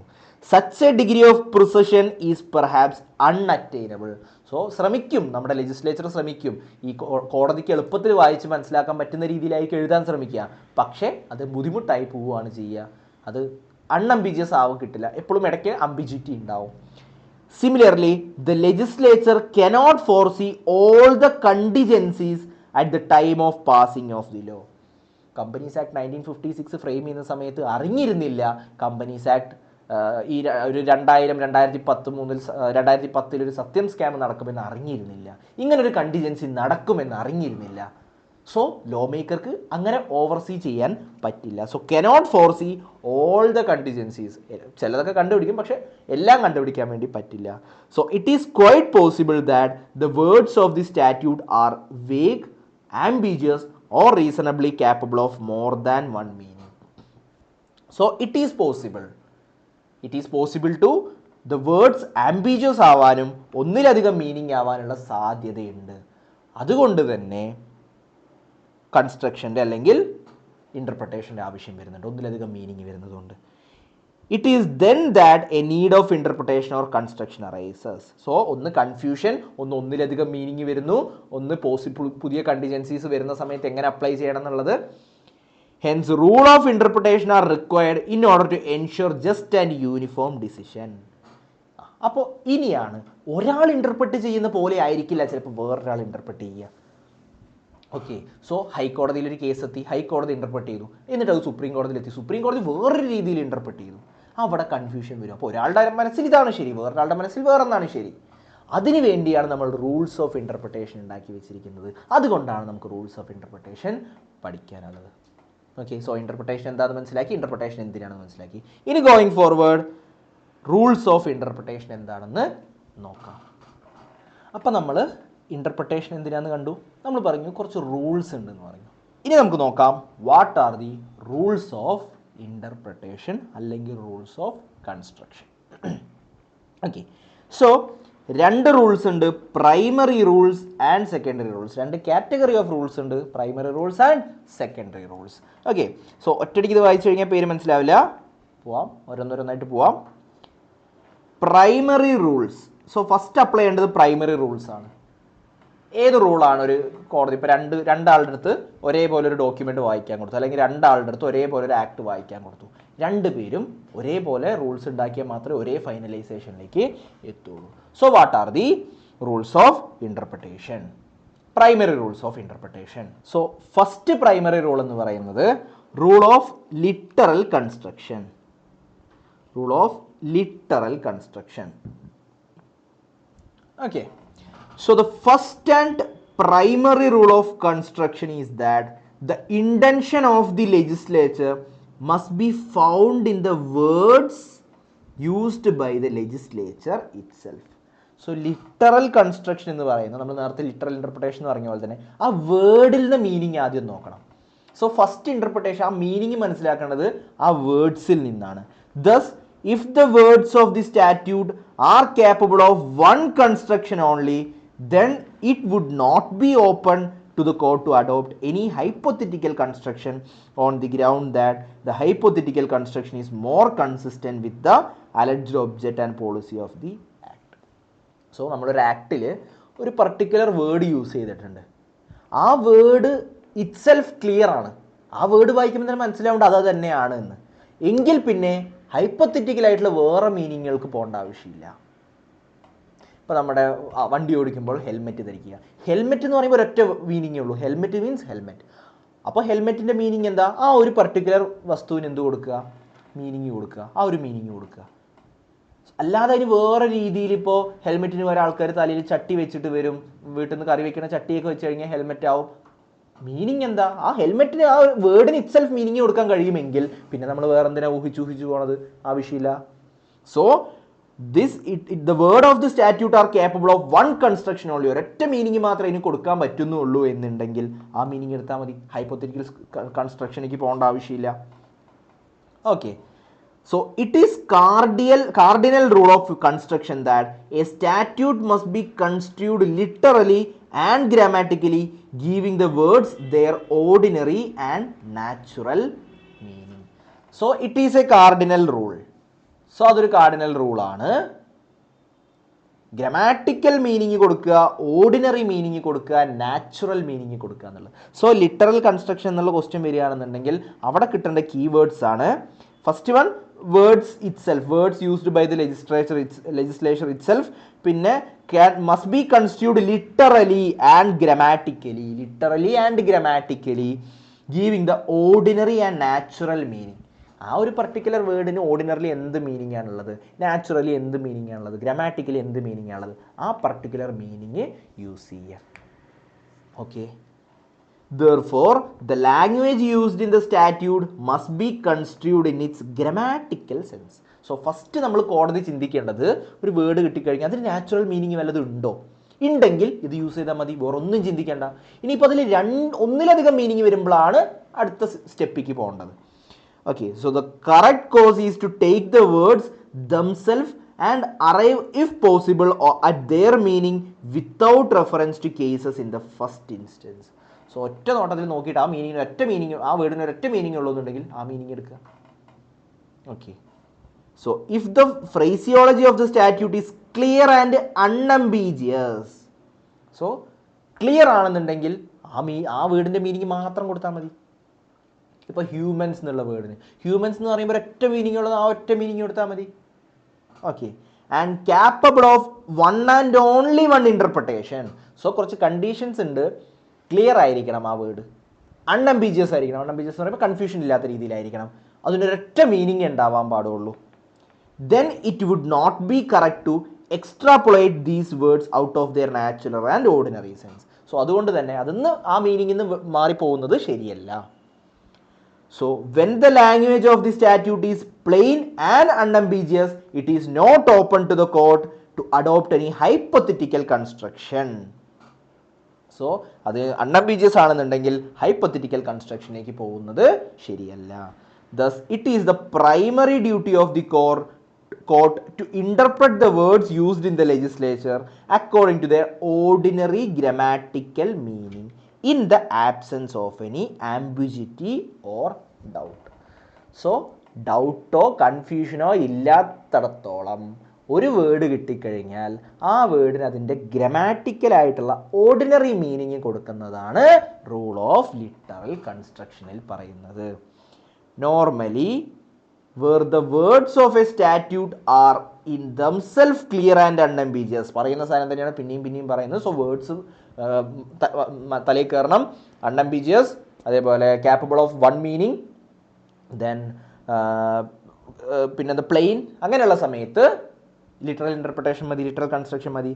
These word should be constituted in its natural and ordinary sense. So natural sense, ordinary sense, grammatical sense. And it is not open to the court to adopt any other hypothetical construction. So ഇനിയിപ്പോൾ കോടതി വിചാരിക്കുകയാണ് ഒരു മീനിങ്ങുകൾ, എന്നാലും നമുക്കൊന്ന് ഇൻറ്റൻഷനും കൂടി പരിശോധിക്കട്ടെ. പറ്റില്ല. Words clear ആണെന്നുണ്ടെങ്കിൽ അവിടെ നിർത്തുക. വേറെ പിന്നെ അതിൻ്റെ അർത്ഥം മനസ്സിലാക്കി അതിൻ്റെ വേറെ ബാക്കിലേക്ക് പോകേണ്ട ആവശ്യം ഇല്ല. So this is called rule of literal construction. So if the meaning of the word is clear, unambiguous, അതേപോലെ പ്ലെയിൻ ആണ്, സിമ്പിൾ ആണെന്നുണ്ടെങ്കിൽ the rule is to apply the grammatical ordinary meaning of the words. അല്ലാതെ അതിൻ്റെ hypothetical സിറ്റുവേഷനിലേക്ക്, ഹൈപ്പോത്തറ്റിക്കൽ മീനിങ്ങിലേക്ക് പോകേണ്ട ആവശ്യം വരുന്നില്ല. So the principle is contained in the Latin maxim. Okay, ഇതൊരു മാക്സിമാണ്, നമ്മൾ ലാറ്റിൻ വേർഡ്സ് ആണ്. അബ്സല്യൂട്ട സെൻറ്റൻഷ്യ എക്സ്പോസിറ്റോറെ നോൺ ഇൻഡിജെറ്റ് എന്ന് വെച്ചാൽ an absolute sentence, ക്ലിയർ ആയിട്ടുള്ളൊരു sentence, preposition needs not expositor എന്ന് വെച്ചാൽ plain words requires no explanation. Okay, clear words requires no explanation. ആ വേർഡ് ക്ലിയർ ആണെന്നുണ്ടെങ്കിൽ അത് അത്രയേ ഉള്ളൂ, അതിന് വേറെ എക്സ്പ്ലനേഷൻ്റെ ആവശ്യമില്ല. So absoluta sententia expositore non indiget. ഇതിൽ കുറച്ച് ലീഗൽ വേർഡ്സ് ഇതിൽ വരുന്നുണ്ട്, നമ്മുടെ ഈ ചാപ്റ്ററിൽ വരുന്നുണ്ട്. പക്ഷെ ഒറ്റയടിക്ക് ഒരിക്കലും അതെല്ലാം കൂടി പഠിക്കാൻ വേണ്ടി ശ്രമിക്കരുത്. ഒരു ദിവസം ഈ അബ്സല്യൂട്ട സെൻറ്റൻസിയെ പഠിച്ചു കഴിഞ്ഞാൽ നെക്സ്റ്റ് ഡേ വേറൊരു വേർഡ്. സോ എക്സാമിന് ചോദിക്കുന്നത് കാണാറുണ്ട്, ഈ സാധനത്തിന് തന്നിട്ട് what does it mean, what is the meaning, ഏത് സിറ്റുവേഷനിലാണ് യൂസ് ചെയ്യുക, അങ്ങനെ ചോദിക്കുന്നത് നമുക്ക് സോൾവ് ചെയ്യാൻ കിട്ടണം, എഴുതാൻ കിട്ടണം. So absoluta sententia, absolute sentence, absoluta sententia, expositore non indigent വെച്ചാൽ റിക്വയർസ് നോ, അതിന് വലിയ ഇതൊന്നുമില്ല. Expositore non indigent. Clear? Yes. So sometimes occasion may arise when a choice has to be made between two interpretation, one narrower and one wider or bolder. In such a situation, if narrower interpretation would fail to achieve the manifest purpose of the legislation, one should adapt for the wider one. So ഇനി ഒരു special കേസിൽ രണ്ട് ഇത് വരുന്നു, രണ്ട് explanation വരുന്നു. ഒരു narrower ഒരു ഇതുണ്ട്, സൈഡുണ്ട്, വൈഡർ സൈഡ് ഉണ്ട്. അപ്പോൾ നാരോവർ യൂസ് ചെയ്ത് നോക്കുക, പറ്റുന്നില്ലെങ്കിൽ വൈഡർ എക്സ്പ്ലനേഷനിലേക്ക് പോവുക, അല്ലെങ്കിൽ വൈഡർ മീനിങ്ങിലേക്ക് പോവുക. ഓക്കെ, സോ അതാണ് rule of literal construction. Literal construction ഇരിക്കുന്നത് ആ വേർഡ്സിലാണ്. വേർഡ്സ് ക്ലിയർ ആണെന്നുണ്ടെങ്കിൽ നിങ്ങൾ അതിൻ്റെ മീനിങ് എടുക്കൂ. വേർഡ്സ് ക്ലിയർ അല്ലെങ്കിൽ മാത്രം പോയാൽ പോരെ. Yes, so that is what is rule of literal construction. So we covered the first rule, that is rule of literal construction. Okay, ഇനി നമ്മുടെ സെക്കൻഡ് പ്രൈമറി റൂൾ എന്ന് പറയുന്നത് rule of reasonable construction. So first നമ്മൾ literal construction കഴിഞ്ഞു, literal meaning ഇട്ട് കൊടുത്തു. ഇനി അടുത്ത് റീസണബിൾ കൺസ്ട്രക്ഷൻ. സോ എപ്പോഴായിരിക്കും റീസണബിൾ കൺസ്ട്രക്ഷൻ്റെ ആവശ്യം വരുന്നത്? According to this rule, the words of a statute must be construed ut res magis valeat quam pariat. അടുത്തൊരു ലീഗൽ മാക്സിം ആണ്, എക്സാമിന് വരാറുണ്ട്. ut res magis valeat quam pariat. That words of a statute must be construed so as to lead to a sensible meaning. ഒരു sensible meaning തരുന്ന word, ഒരു sensible meaning തരുന്നത് ഏത് meaning ആണോ ആ മീനിങ് ആയിരിക്കണം നമ്മൾ കൺസിഡർ ചെയ്യേണ്ടത്. ഓക്കെ, സോ ഉട്രസ് മാജിസ് വാലിഡ് ക്വാം പാരിയറ്റിൽ പറയുന്നത് നമ്മളൊരു ഒരു ഒരു സാധനം വായിക്കുന്നു, ഒരു പർട്ടിക്കുലർ വേർഡ് കണ്ടു, ആ വേർഡിന് ഒന്നിലധികം മീനിങ് കണ്ടു. ആ സമയത്ത് ഏത് മീനിങ് ഇടുമ്പോഴാണോ നമുക്കൊരു ഒരു സെൻസിബിൾ ആയിട്ടുള്ളൊരു മീനിങ് കിട്ടുന്നത് ആ മീനിങ് ആയിരിക്കണം നമ്മൾ എടുക്കേണ്ടത്. സോ നമ്മൾ ലിറ്ററൽ കൺസ്ട്രക്ഷൻ ചെയ്ത സമയത്ത് ഇതിൻ്റെ ആവശ്യം വന്നിട്ടില്ല, കാരണം ഒറ്റ മീനിങ്ങേ വന്നിട്ടുള്ളൂ. ഇവിടെ രണ്ട് മീനിങ് വന്നു. So generally the words or phrases of a statute are to be given their ordinary meaning as per literal construction. Literal construction പ്രകാരം ordinary meaning ആണ് ഇട്ട് കൊടുക്കേണ്ടത്. പക്ഷേ it is only when the words or of an enactment are capable of two construction. So രണ്ട് meaning വരുന്നു. Okay, ഞാൻ നേരത്തെ പറഞ്ഞ കേസ്, കാർ ഓടിക്കുന്നു, ബ്രേക്ക് അപ്ലൈ ചെയ്യണം. ബ്രേക്ക്, രണ്ട് ബ്രേക്ക് ഉണ്ട്. സോ നമ്മൾ വണ്ടി ഓടിക്കുന്നു, സ്പീഡ് വേറൊരു വണ്ടി വരുമ്പോൾ ബ്രേക്ക് എടുക്കണം, ബ്രേക്ക് അപ്ലൈ ചെയ്യണം. സോ ഞാൻ എണീറ്റ് പോയിട്ട് ബ്രേക്ക് എടുത്താൽ മതിയോ, റെസ്റ്റ് എടുത്താൽ മതിയോ, അതോ ഞാൻ ലെഗും കൊണ്ട് ബ്രേക്ക് പ്രസ് ചെയ്യണോ? ഓക്കെ, സോ രണ്ട് മീനിങ് വന്നു. അപ്പോൾ ഏത് മീനിങ് ഇടുമ്പോഴാണ് സെൻസിബിൾ ആയിട്ടുള്ളൊരു മീനിങ് കിട്ടുന്ന ഒരു ലോജിക്ക് കിട്ടുന്നത്? So the scope of interpretation or construction, that the interpretation which furthers the object can be preferred to what which is likely to defer or impair the plausibility of object. So ഏത് meaning ഇടുമ്പോഴാണോ ഒരു sensible ആയിട്ടുള്ള ഒരു meaning കിട്ടുന്നത്, ഏത് meaning കൊടുക്കുമ്പോഴാണോ ആ object കൂടുന്നത്. കാരണം break എടുക്കുക, വണ്ടി പോണ സമയത്ത് ബ്രേക്ക് അപ്ലൈ ചെയ്യുക, ഞാൻ റെസ്റ്റ് എടുക്കുന്ന ബ്രേക്ക് ഇടുമ്പോഴാണോ അതോ ഞാൻ ലെഗ് ബ്രേക്ക് പിടിക്കുമ്പോഴാണോ കൂടുതൽ ഒബ്ജക്റ്റ് ഫുൾഫിൽ ആവുക? ആ ലോഡ് അർത്ഥം എന്തിനായിരുന്നു? വണ്ടി നിർത്താൻ വേണ്ടിയിട്ടുള്ളതാണ്. സോ ഏത് നിൽക്കുമ്പോഴാണ്? സോ രണ്ടാമത്തെ means leg break. So similarly when the grammatical interpretation lead to manifest absurdity, then the court shall interpret the statute so as to resolve the inconsistency and make the enactment a consistent whole. So inconsistency വരികയാണെന്നുണ്ടെങ്കിൽ, grammatical interpretation കൊടുക്കുന്ന സമയത്ത് ഒരു confusion വരുന്നു, ഒരു അബ്സർഡിറ്റി വരികയാണെന്നുണ്ടെങ്കിൽ ആ inconsistency മാറ്റിക്കൊണ്ട് apply ചെയ്യും. Clear? So the principle is based on the rule that the words of a statute must be construed reasonably so as to give effect the enactment or to reduce it to a fullity. So reasonable ആയിട്ടുള്ള meaning കൊടുക്കുക, അതിനെ ഫുള്ളാക്കുന്ന രീതിയിൽ. ഒരു sentence കണ്ടു, അതിൽ ഏത് meaning കൊടുക്കുമ്പോഴാണ് ആ sentence proper ആവുന്നത്, അതേപോലെ ഏത് മീനിങ് കൊടുക്കുമ്പോഴാണ് ആ ആക്ട് പ്രോപ്പർ ആവുന്നത്. ഇപ്പോൾ ഷെയർ, രണ്ട് ടൈപ്പുള്ള മീനിങ് വന്നു, പ്രിഫറൻസ് ഷെയർ, ഇക്വിറ്റി ഷെയർ. ഏതിടുമ്പോഴാണ് പ്രോപ്പറായിട്ടുള്ള മീനിങ് കൊടുക്കുന്നത്? ഇപ്പോൾ മീറ്റിംഗ് ദിവസം 9:30 ഷെയർ ഹോൾഡേഴ്സ് എത്തിയിട്ടുണ്ടാവണം എന്ന് പറഞ്ഞു, ഷെയർ ഹോൾഡേഴ്സ് എന്നാണ് പറഞ്ഞിരിക്കുന്നത്. അപ്പോൾ കൺഫ്യൂഷൻ വന്നു, പ്രിഫറൻസ് ഷെയർ ഹോൾഡേഴ്സ് ആണോ ഇക്വിറ്റി ഷെയർ ഹോൾഡേഴ്സ് ആണോ? രണ്ട് മീനിങ് ഇടാം. അപ്പോൾ റൂൾ എന്താ? ഷെയർ ഹോൾഡറുടെ മീനിങ് എന്താ? ഷെയർ ഹോൾഡ് ചെയ്യുന്ന ആൾ. ലിറ്ററൽ കൺസ്ട്രക്ഷൻ വഴി ആ ഒരു മീനിങ്ങേ കിട്ടുള്ളൂ. പക്ഷേ രണ്ട് മീനിങ് വന്നു, പ്രിഫറൻസ് ഷെയർ ഹോൾഡേഴ്സും ഇക്വിറ്റി ഷെയർ ഹോൾഡേഴ്സും. അപ്പോൾ ഒരു മീറ്റിംഗ് ദിവസം രാവിലെ 9:30 പ്രിഫറൻസ് ഷെയർ ഹോൾഡേഴ്സ് എത്തണം എന്നുള്ള മീനിങ് കൊടുക്കാൻ പറ്റും. മീറ്റിംഗ് ദിവസം രാവിലെ ഇക്വിറ്റി ഷെയർ ഹോൾഡേഴ്സ് രാവിലെ 9:30 എത്തണം എന്നുള്ള മീനിങ് കൊടുക്കാൻ പറ്റും. ഏത് മീനിങ് കൊടുക്കുമ്പോഴാണ് കൂടുതലായിട്ടുള്ള ഒബ്ജക്റ്റ് ഫുൾഫിൽ ആവുന്നത്? പ്രിഫറൻസ് ഷെയർ ഹോൾഡേഴ്സിന് വോട്ട് ചെയ്യാൻ പറ്റില്ല, ഇക്വിറ്റി ഷെയർ ഹോൾഡേഴ്സ് ആണ് വോട്ട് ചെയ്യുക. സോ വോട്ട് ചെയ്യാൻ പറ്റുന്ന ഇക്വിറ്റി ഷെയർ ഹോൾഡേഴ്സ് ആണ്, വോട്ട് ചെയ്യാൻ പറ്റുന്ന ഇക്വിറ്റി ഷെയർ ഹോൾഡേഴ്സ് ആണ് 9:30 വരുന്നത്. വോട്ട് ചെയ്യാൻ പറ്റാത്ത പ്രിഫറൻസ് ഷെയർ ഹോൾഡേഴ്സ് ആണ് 9:30 വരുന്നത്. ഏതിനാ റീസണബിൾ മീനിങ്, സെൻസിബിൾ മീനിങ്? എപ്പോഴാണ് ആ ആക്ട് ഫുൾ ആവുന്നത്? Clear? Yes. So this principle is contained in the Latin maxim interpretatio fienda est utrus magis valeat compariat. Statute should be construed grammatically. Okay, so നമ്മൾ ഉട്രസ് മാജിസ് വാല്യൂം cooperate എന്ന് പറഞ്ഞു. അതിൻ്റെ അർത്ഥം sensible meaning കൊടുക്കണം.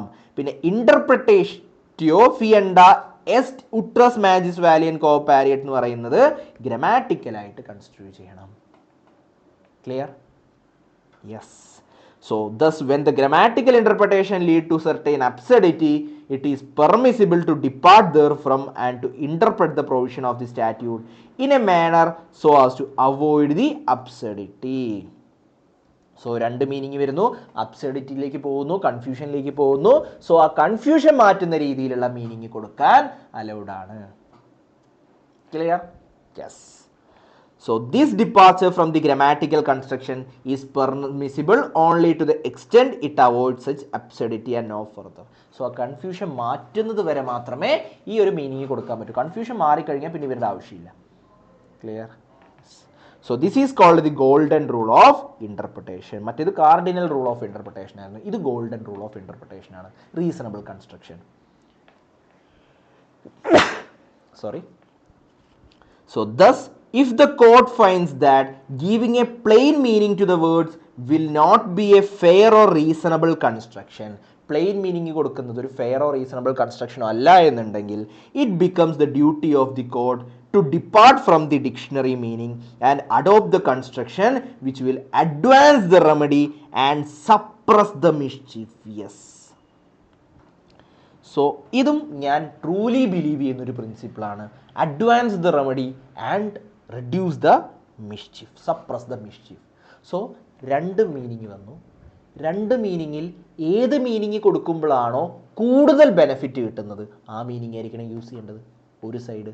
പിന്നെ അതേപോലെ ബെനഫിറ്റ് ഒക്കെ പോട്ടെ, ഏത് മീനിങ് കൊടുക്കുമ്പോഴാണോ മിസ്ചീഫ് ഒഴിഞ്ഞു പോകുന്നത് അല്ലെങ്കിൽ പ്രശ്നം തീരുന്നത് ആ മീനിങ് കൊടുക്കണം. So meaning should be given in such a way that which increases the remedy, reduces the mischief, അല്ലെങ്കിൽ advances the remedy, suppress the mischief, provided the court does not have to retort to conjecture of surmise. ഇത് കാര്യമില്ല. So ആ mischief ഒഴിവാക്കുന്നത് അല്ലെങ്കിൽ remedy കൂട്ടുന്നത് ആ meaning ആയിരിക്കണം കൊടുക്കേണ്ടത്.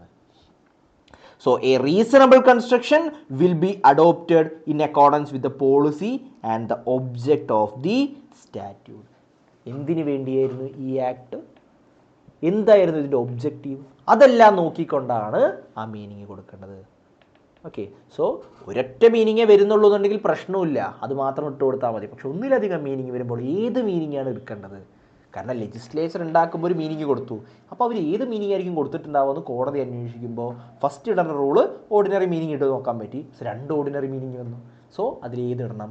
Which increases the remedy and suppresses the mischief. ഏതാണോ അങ്ങനെ ചെയ്യുന്നത് ആ മീനിങ് ആയിരിക്കണം കൊടുക്കേണ്ടത്. സോ നമ്മൾ കണ്ടു the second rule of primary rule, that is rule of reasonable construction. So first rule of literal construction കണ്ടു നമ്മൾ, നോർമൽ ഓർഡിനറി മീനിങ്. പിന്നുള്ള റീസണബിൾ കൺസ്ട്രക്ഷൻ, സെൻസിബിൾ മീനിങ് വരുന്നത്. ക്ലിയർ? അടുത്ത പ്രൈമറി റൂൾ ഓഫ് ഇന്റർപ്രിട്ടേഷൻ ആണ് rule of harmonious construction. Harmonious construction, harmony. ആരും ഒരു പ്രശ്നമില്ലാത്ത രീതിയിൽ എല്ലാവരും കൂടി ഒരുമിച്ച് പോകുന്നതിനാണ് ഈ ഹാർമണി എന്ന് പറയുന്നത്. So it is a recognized rule of interpretation of statute and deeds that the expressions used therein should be ordinarily be understood in a sense in which they best harmonize with the object of the statute. So act വായിക്കുമ്പോൾ അല്ലെങ്കിൽ ഒരു deed വായിക്കുന്ന സമയത്ത് അതിൻ്റെ ആ object of the act, ഇപ്പോൾ insolvency act എന്നൊരു act ഉണ്ട്. ആ ഇൻസോൾവൻസി ആക്ടിൻ്റെ ഒബ്ജക്റ്റ് എന്ന് പറയുന്നത് ഇൻസോൾവൻസിക്കുള്ള റെമഡി കൊടുക്കുക, ഇൻസോൾവൻസി വൈൻഡിങ് അപ്പം അങ്ങനത്തെ ഒരു ഇതിന് വേണ്ടിയാണ്. സോ അത് വായിക്കുമ്പോൾ അതിൻ്റെ അനുസരിച്ചുള്ള ആ ഒബ്ജക്റ്റ് ഫുൾഫിൽ ചെയ്യുന്ന രീതിയിൽ വേണം അത് വായിക്കാൻ. Okay, so the opposite of harmony is conflict. നമ്മളൊരു ആക്ട് വായിക്കുന്നു, ഒരു സ്ഥലത്ത് ഒരു രീതിയിൽ പറയുന്നു, വേറൊരു സ്ഥലത്ത് വേറൊരു രീതിയിൽ പറയുന്നു. അപ്പോൾ അതിലേതാണ് കേൾക്കേണ്ടത്? സോ അങ്ങനെ ഒരു കേസ് വരുമ്പോൾ ആർക്കും പ്രശ്നമില്ലാത്ത രീതിയിൽ ഒരു ഹാർമണിയിൽ പോകണം, ഒരു കോൺഫ്ലിക്റ്റ് ഇല്ലാത്ത രീതിയിൽ പോകണം. അതാണ് ഈ harmonious construction. Okay, so thus the rule is applied when there is a conflict between two provisions of a statute. So എപ്പോഴാണ് ഹാർമോണിയസ് കൺസ്ട്രക്ഷൻ്റെ ആവശ്യം വരുന്നത്? രണ്ട് പ്രൊവിഷൻ തമ്മിൽ ഒരു സ്വരച്ചേർച്ച, ഒരു പ്രൊവിഷനിൽ ഇങ്ങനെ പറയുന്നു, ഓക്കെ, മറ്റേ പ്രൊവിഷനിൽ വേറെ രീതിയിൽ പറയുന്നു, ഇത് രണ്ടും തമ്മിൽ കോൺഫ്ലിക്റ്റ് ആണല്ലോ, ഇതിൽ പറയുന്ന പോലെയല്ല മറ്റേതിൽ പറയുന്നത്. So similarly, this rules comes to our aid when there is a conflict between the provisions of a statute and the object which the legislature had in view. അപ്പോൾ ഒന്ന് രണ്ട് പ്രൊവിഷൻ തമ്മിലൊരു കോൺഫ്ലിക്റ്റ്, അല്ലെങ്കിൽ പ്രൊവിഷനും ഇതിൻ്റെ ഒബ്ജക്റ്റീവും തമ്മിലൊരു കോൺഫ്ലിക്റ്റ്. ഓക്കെ, അതിൻ്റെ objective എന്ന് പറയുമ്പോൾ എന്തിനു വേണ്ടിയാണോ ഈ ഒരു ആക്ട് തുടങ്ങിയത് അതിൻ്റെ ഉദ്ദേശശുദ്ധിയുമായിട്ടൊരു conflict. So it is a basic rule of interpretation that if it is possible to avoid a conflict between two provisions on a proper construction thereof, then it is the duty of the court to so construe them that they are in harmony with each other. So rule of interpretation, harmonious construction rule of interpretation പറയുന്നത് if it is possible, അത് possible ആണെന്നുണ്ടെങ്കിൽ, to avoid a conflict between the two provisions, ആ രണ്ട് പ്രൊവിഷനും തമ്മിലുള്ള ഒരു conflict ഒഴിവാക്കാൻ പറ്റുമെങ്കിൽ, then it is the duty of court to construe them that they are in harmony with each other. So എങ്ങനെ ആ പ്രോബ്ലം ഒഴിവാക്കുന്ന രീതിയിൽ, അല്ലെങ്കിൽ ആ ഒരു കോൺഫ്ലിക്റ്റ് ഇല്ലാതാക്കുന്ന രീതിയിൽ ഇൻ്റർപ്രറ്റ് ചെയ്യുന്നതിനെയാണ് ഹാർമോണിയസ് കൺസ്ട്രക്ഷൻ എന്ന് പറയുന്നത്. സോ ഒരു പ്രൊവിഷനും വേറൊരു പ്രൊവിഷനും തമ്മിലും, അതേപോലെ ഒരു പ്രൊവിഷനും അല്ലെങ്കിൽ വേറെ ആക്ടിൻ്റെ ഉദ്ദേശവും തമ്മിലൊരു കോൺഫ്ലിക്റ്റ് വരികയാണെന്നുണ്ടെങ്കിൽ കോടതി നോക്കേണ്ടത് എങ്ങനെയാണ് ആ പ്രശ്നം ഒഴിവാക്കുക, ആ കോൺഫ്ലിക്റ്റ് ഒഴിവാക്കുന്ന രീതിയിൽ വേണം ഇൻ്റർപ്രറ്റ് ചെയ്യാൻ. The statute must be read as a whole and every provision in the statute must be construed with reference to the context and other clauses in the statute so as to make the statute a consistent enactment and not to reduce it to a fullity. അപ്പോൾ ഇത് ഞാൻ ഈ നമ്മുടെ class തുടങ്ങുന്ന സമയത്തേ പറഞ്ഞിട്ടുണ്ട്, നമ്മളൊരു particular chapter മാത്രം പഠിച്ചു കഴിഞ്ഞാൽ നമുക്ക് കിട്ടില്ല, നമുക്ക് ഒരു കംപ്ലീറ്റ് ആവാത്ത പോലെ തോന്നും. പക്ഷേ നമ്മുടെ ആ മൊഡ്യൂൾ മൊത്തം കഴിഞ്ഞ് കഴിയുമ്പോൾ അപ്പോഴായിരിക്കും നമുക്ക് ഏകദേശം ഒരു ഐഡിയ കിട്ടുക. അതേപോലെ തന്നെ നമ്മൾ ആക്ട് വായിക്കുന്ന സമയത്ത് ഒരു പർട്ടിക്കുലർ സെക്ഷൻ മാത്രം വായിച്ചുകൊണ്ട് നമ്മൾ ഇൻ്റർപ്രറ്റ് ചെയ്യരുത്. ആക്ടും ആ ഹോൾ ആക്ട് വായിക്കണം, എന്നിട്ട് മൊത്തം പോയിന്റിൽ വേണം ഈ ഒരു പർട്ടിക്കുലർ പ്രൊവിഷൻ നോക്കാൻ. Okay, so act should be read as a whole. ആ സെക്ഷൻ മാത്രം വായിച്ചാൽ പോരാ, ആക്ട് മൊത്തം വായിക്കണം. അതുകൊണ്ട് തന്നെ നിങ്ങൾ ചിലപ്പോൾ ലോ പഠിക്കുന്ന സമയത്ത് ഒരു സിംഗിൾ ചാപ്റ്റർ പഠിക്കുമ്പോൾ എനിക്കൊന്നും മനസ്സിലാവുന്നില്ല എന്ന് തോന്നും. പക്ഷെ വൺസ് എല്ലാം കവർ ചെയ്ത് കഴിഞ്ഞാൽ അത് ഈസി ആവും, അത് ഓട്ടോമാറ്റിക്കലായിട്ട് ഈസി ആവും. Okay, yes. So but where it is not possible to give effect to both the provisions harmoniously, collusion may be avoided by holding that one section which is in conflict with the another merely provides for an exemption or a specific rule different from that of general rule contained in the other. So അങ്ങനെ രണ്ട് provision കണ്ടു, രണ്ടും തമ്മിൽ തല്ലാണ്. പക്ഷെ നമ്മൾ ആ തല്ല് ഒഴിവാക്കുന്ന സമയത്ത് അത് ഹാർമോണിയസ്ലി പോകുന്നില്ല, രണ്ടും തമ്മിൽ അപ്പോഴും വഴക്കാണ്. അങ്ങനെയെങ്കിൽ ഏതാണ് നമ്മൾ നോക്കേണ്ടത്? ഒന്നിലിങ്ങനെ പറയുന്നു, വേറൊന്നൊരു രീതിയിൽ പറയുന്നു. സോ ഏതാണ് നമ്മൾ ഫോളോ ചെയ്യേണ്ടത്? അതിൽ ഒന്ന് സ്പെസിഫിക്കും ഒന്ന് ജനറലുമാണെന്ന് കൺസിഡർ ചെയ്തോളൂ. എങ്കിൽ a specific rule will override a general rule. This principle is used expressly by a maxim generalia specialibus non derogant. ഇതും ഒരു ഇമ്പോർട്ടൻ്റ് ആയിട്ടുള്ളൊരു റൂളാണ്. ഒരു സ്പെഷ്യൽ ആക്ട് ഉണ്ട്, ഒരു ജനറൽ ആക്ട് ഉണ്ട്. അങ്ങനെ സ്പെഷ്യൽ ആക്ടിൽ ഒരു കാര്യം പറയുന്നു, ജനറൽ ആക്ടിൽ വേറൊരു കാര്യം പറയുന്നു. അങ്ങനെയെങ്കിൽ സ്പെഷ്യൽ ആക്ടിൽ പറയുന്ന കാര്യമാണ് നമ്മൾ നോക്കേണ്ടത്. ഇപ്പം നമുക്കറിയാം, ഇപ്പോൾ കോൺട്രാക്ട് ആക്ട് ഉണ്ട്, സെയിൽ ഓഫ് ഗുഡ്സ് ആക്ട് ഉണ്ട്. കോൺട്രാക്ട് ആക്ടിൽ എന്താ പറയുന്നത്? ഒരു പാർട്ടി വേറൊരു പാർട്ടിയും തമ്മിൽ ഒരു ബൈ ചെയ്യുന്ന ഒരു കോൺട്രാക്റ്റോ എന്തുമാവാം, കോൺട്രാക്റ്റ് ആവാം. സെയിൽ ഓഫ് ഗുഡ്സ് ആക്ടിൽ എന്താ പറയുന്നത്? ഗുഡ്സുമായി റിലേറ്റ് ചെയ്തിട്ടുള്ള കോൺട്രാക്ട്സിനെയാണ് സെയിൽ ഓഫ് ഗുഡ്സ് ആക്ടിൽ പറയുന്നത്. കോൺട്രാക്റ്റിൽ ചിലപ്പോൾ ഒരു കാര്യം പറയുന്നുണ്ടാവും, സെയിൽ ഓഫ് ഗുഡ്സ് ആക്ടിൽ ഒരു കാര്യം പറയുന്നുണ്ടാവും. അപ്പോൾ ഈ സെയിൽ ഓഫ് ഗുഡ്സ് ആക്ട് എന്ന് പറയുന്ന ഒരു സ്പെസിഫിക് ആക്ട് ആണ്, specifically four goods and services അല്ലേ, ഗുഡ്സിന് വേണ്ടിയിട്ടുള്ള സർവീസ് അല്ല, ഗുഡ്സിന് വേണ്ടിയിട്ടാണ് സെയിൽ ഓഫ് ഗുഡ്സ് ആക്ട് വരുന്നത്. പക്ഷേ കോൺട്രാക്ട് ആക്ട് എന്താ, ഓൾ കൈൻഡ് ഓഫ് കോൺട്രാക്റ്റിനുള്ളതാണ്. അപ്പോൾ ഈ ഗുഡ്സിനെ കുറിച്ച് കോൺട്രാക്റ്റിനാണോ കൂടുതൽ പറയുന്നുണ്ടാവുക അതോ സെയിൽ ഓഫ് ഗുഡ്സ് ആക്ടിനാണോ കൂടുതൽ പറയുന്നുണ്ടാവുക? ഒബ്വിയസ്ലി സെയിൽ ഓഫ് ഗുഡ്സ് ആക്ടിന് കൂടുതൽ ഉണ്ടാവുക. സോ സെയിൽ ഓഫ് ഗുഡ്സ് ആക്ടിൽ ഒരു കാര്യം പറയുന്നു, കോൺട്രാക്ട് ആക്ടിൽ അതിൻ്റെ ഓപ്പോസിറ്റ് പറയുന്നെങ്കിൽ അത് ഗുഡ്സിന് റിലേറ്റഡ് ആയിട്ടുള്ള ഒരു കാര്യമാണെന്നുണ്ടെങ്കിൽ സെയിൽ ഓഫ് ഗുഡ്സ് ആക്ടിൽ ഗുഡ്സിനെ കുറിച്ചുള്ള കാര്യം ഉണ്ടാവുള്ളൂ.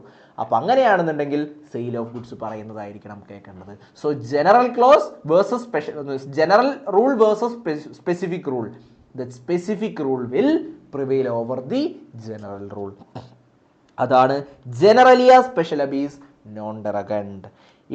The specific rule will override a general rule. This principle is usually expressed by the maxim generalia specialibus non derogant. Okay, so but remember that this rule can be adopted only when there is a real and not merely apparent conflict between the provision, where the words of a statute or a reasonable construction thereof admit of one meaning only, then such natural meaning will prevail. So നമ്മൾ second screening, ഇപ്പോൾ second കണ്ടു reasonable construction ഇടുമ്പോൾ തന്നെ ആ conflict ഒഴിവാവുകയാണെന്നുണ്ടെങ്കിൽ അത് ഒഴിവായി പോട്ടെ, വേറെ നോക്കേണ്ട ആവശ്യമില്ല. Okay, so the court shall not attempt an interpretation based on equity and harmonious construction. In some cases, the statute may give a clear indication as to which provision is subservient and which overrides. Yes, ഇതും ഒരു important point ആണ്. അപ്പോൾ കോടതി നോക്കുന്നത് എന്താ, ഒരു ആക്ടിൽ ഇങ്ങനെ പറയുന്നു, വേറൊരു ആക്ടിൽ ഇങ്ങനെ പറയുന്നു. അപ്പോൾ ജനറൽ ആയിട്ടുള്ള ആക്ടിനേക്കാൾ സ്പെഷ്യൽ ആയിട്ടുള്ള ആക്റ്റാണ് നിൽക്കുക. ചില പ്രൊവിഷനിൽ ഒന്ന് പറയുന്നു, വേറൊരു പ്രൊവിഷനിൽ ഒന്ന് പറയുന്നു. അത് ആക്ടിൽ തന്നെ ഇങ്ങനൊരു പ്രശ്നം മുന്നിൽ കണ്ട് ആ ഒരു ഹാർമണി ആയിട്ട് പോകാൻ വേണ്ടിയിട്ട്, ആ ഒരു കോൺഫ്ലിക്റ്റ് ഒഴിവാക്കാൻ വേണ്ടിയിട്ട് ചില വേർഡ്സ് യൂസ് ചെയ്യുന്നുണ്ടാവും. നമ്മൾ പലപ്പോഴും പഠിക്കുന്ന സമയത്ത് കണ്ടിട്ടുണ്ട്, notwithstanding anything contained in the act, notwithstanding anything contained, അങ്ങനൊരു സംഭവം കണ്ടിട്ടുണ്ടാവാം. അതേപോലെ subject to, then without prejudice. Okay, so subject to എന്ന് പറയുമ്പോൾ ഇപ്പോൾ ഞാൻ പറയുന്നത് നേരത്തെ പറഞ്ഞ പോയിന്റ്, ആ ആക്ട് ഇറ്റ് സെൽഫ് ആ ഒരു പ്രോബ്ലത്തിൻ്റെ ഒരു സൊല്യൂഷൻ കണ്ടുപിടിച്ചിട്ടുണ്ടാവും.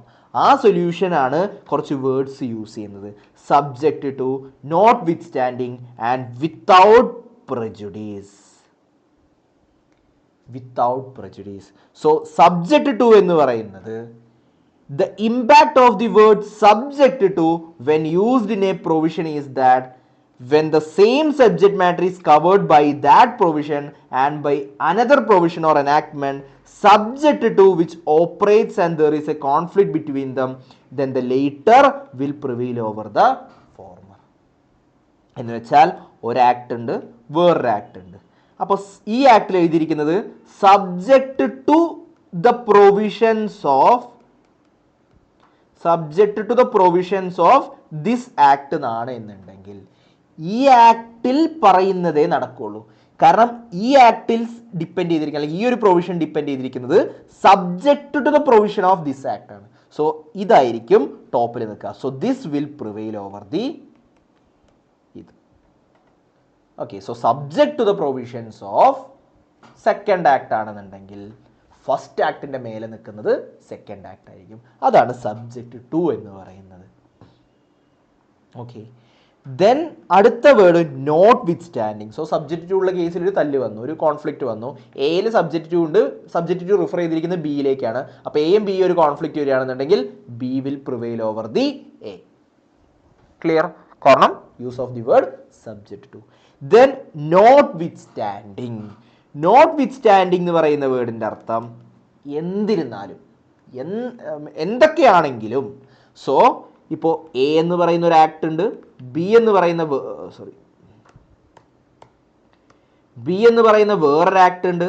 സോ എയിൽ എഴുതിയിരിക്കുകയാണ് notwithstanding anything contained in, notwithstanding anything contained in B. ബിയിൽ എന്തോ പറഞ്ഞോട്ടെ, എയിലുള്ളത് ഫോളോ ചെയ്യണം. അങ്ങനെയാണെന്നുണ്ടെങ്കിൽ എ ഇത് ബി ഇത്. എയിൽ പറയുന്നു notwithstanding anything contained in B. അങ്ങനെയാണെങ്കിൽ എ ആയിരിക്കും ടോപ്പിൽ നിൽക്കുക. സോ എയിൽ എന്താ എഴുതിയിരിക്കുന്നത്? Notwithstanding anything. ബിയിൽ പറയുന്നത് പറഞ്ഞോട്ടെ, പക്ഷേ നിങ്ങളുടെ കാര്യം നോക്കിയാൽ മതി. സോ ദാറ്റ് ഈസ് ആ കോൺഫ്ലിക്റ്റ് വരുന്ന സമയത്ത്, എയും ബിയും കോൺഫ്ലിക്റ്റ് വരുന്ന സമയത്ത് നോട്ട് വിത്ത് സ്റ്റാൻഡിങ് ഉള്ള ആൾക്കാരായിരിക്കും ടോപ്പിൽ നിൽക്കുക. So a clause that begins with the word notwithstanding anything contained is called a non-obstant clause. അപ്പോൾ എക്സാമിന് വരാം, what is a non obstante clause, what is subject to clause, what is without പ്രെജുഡീസ്.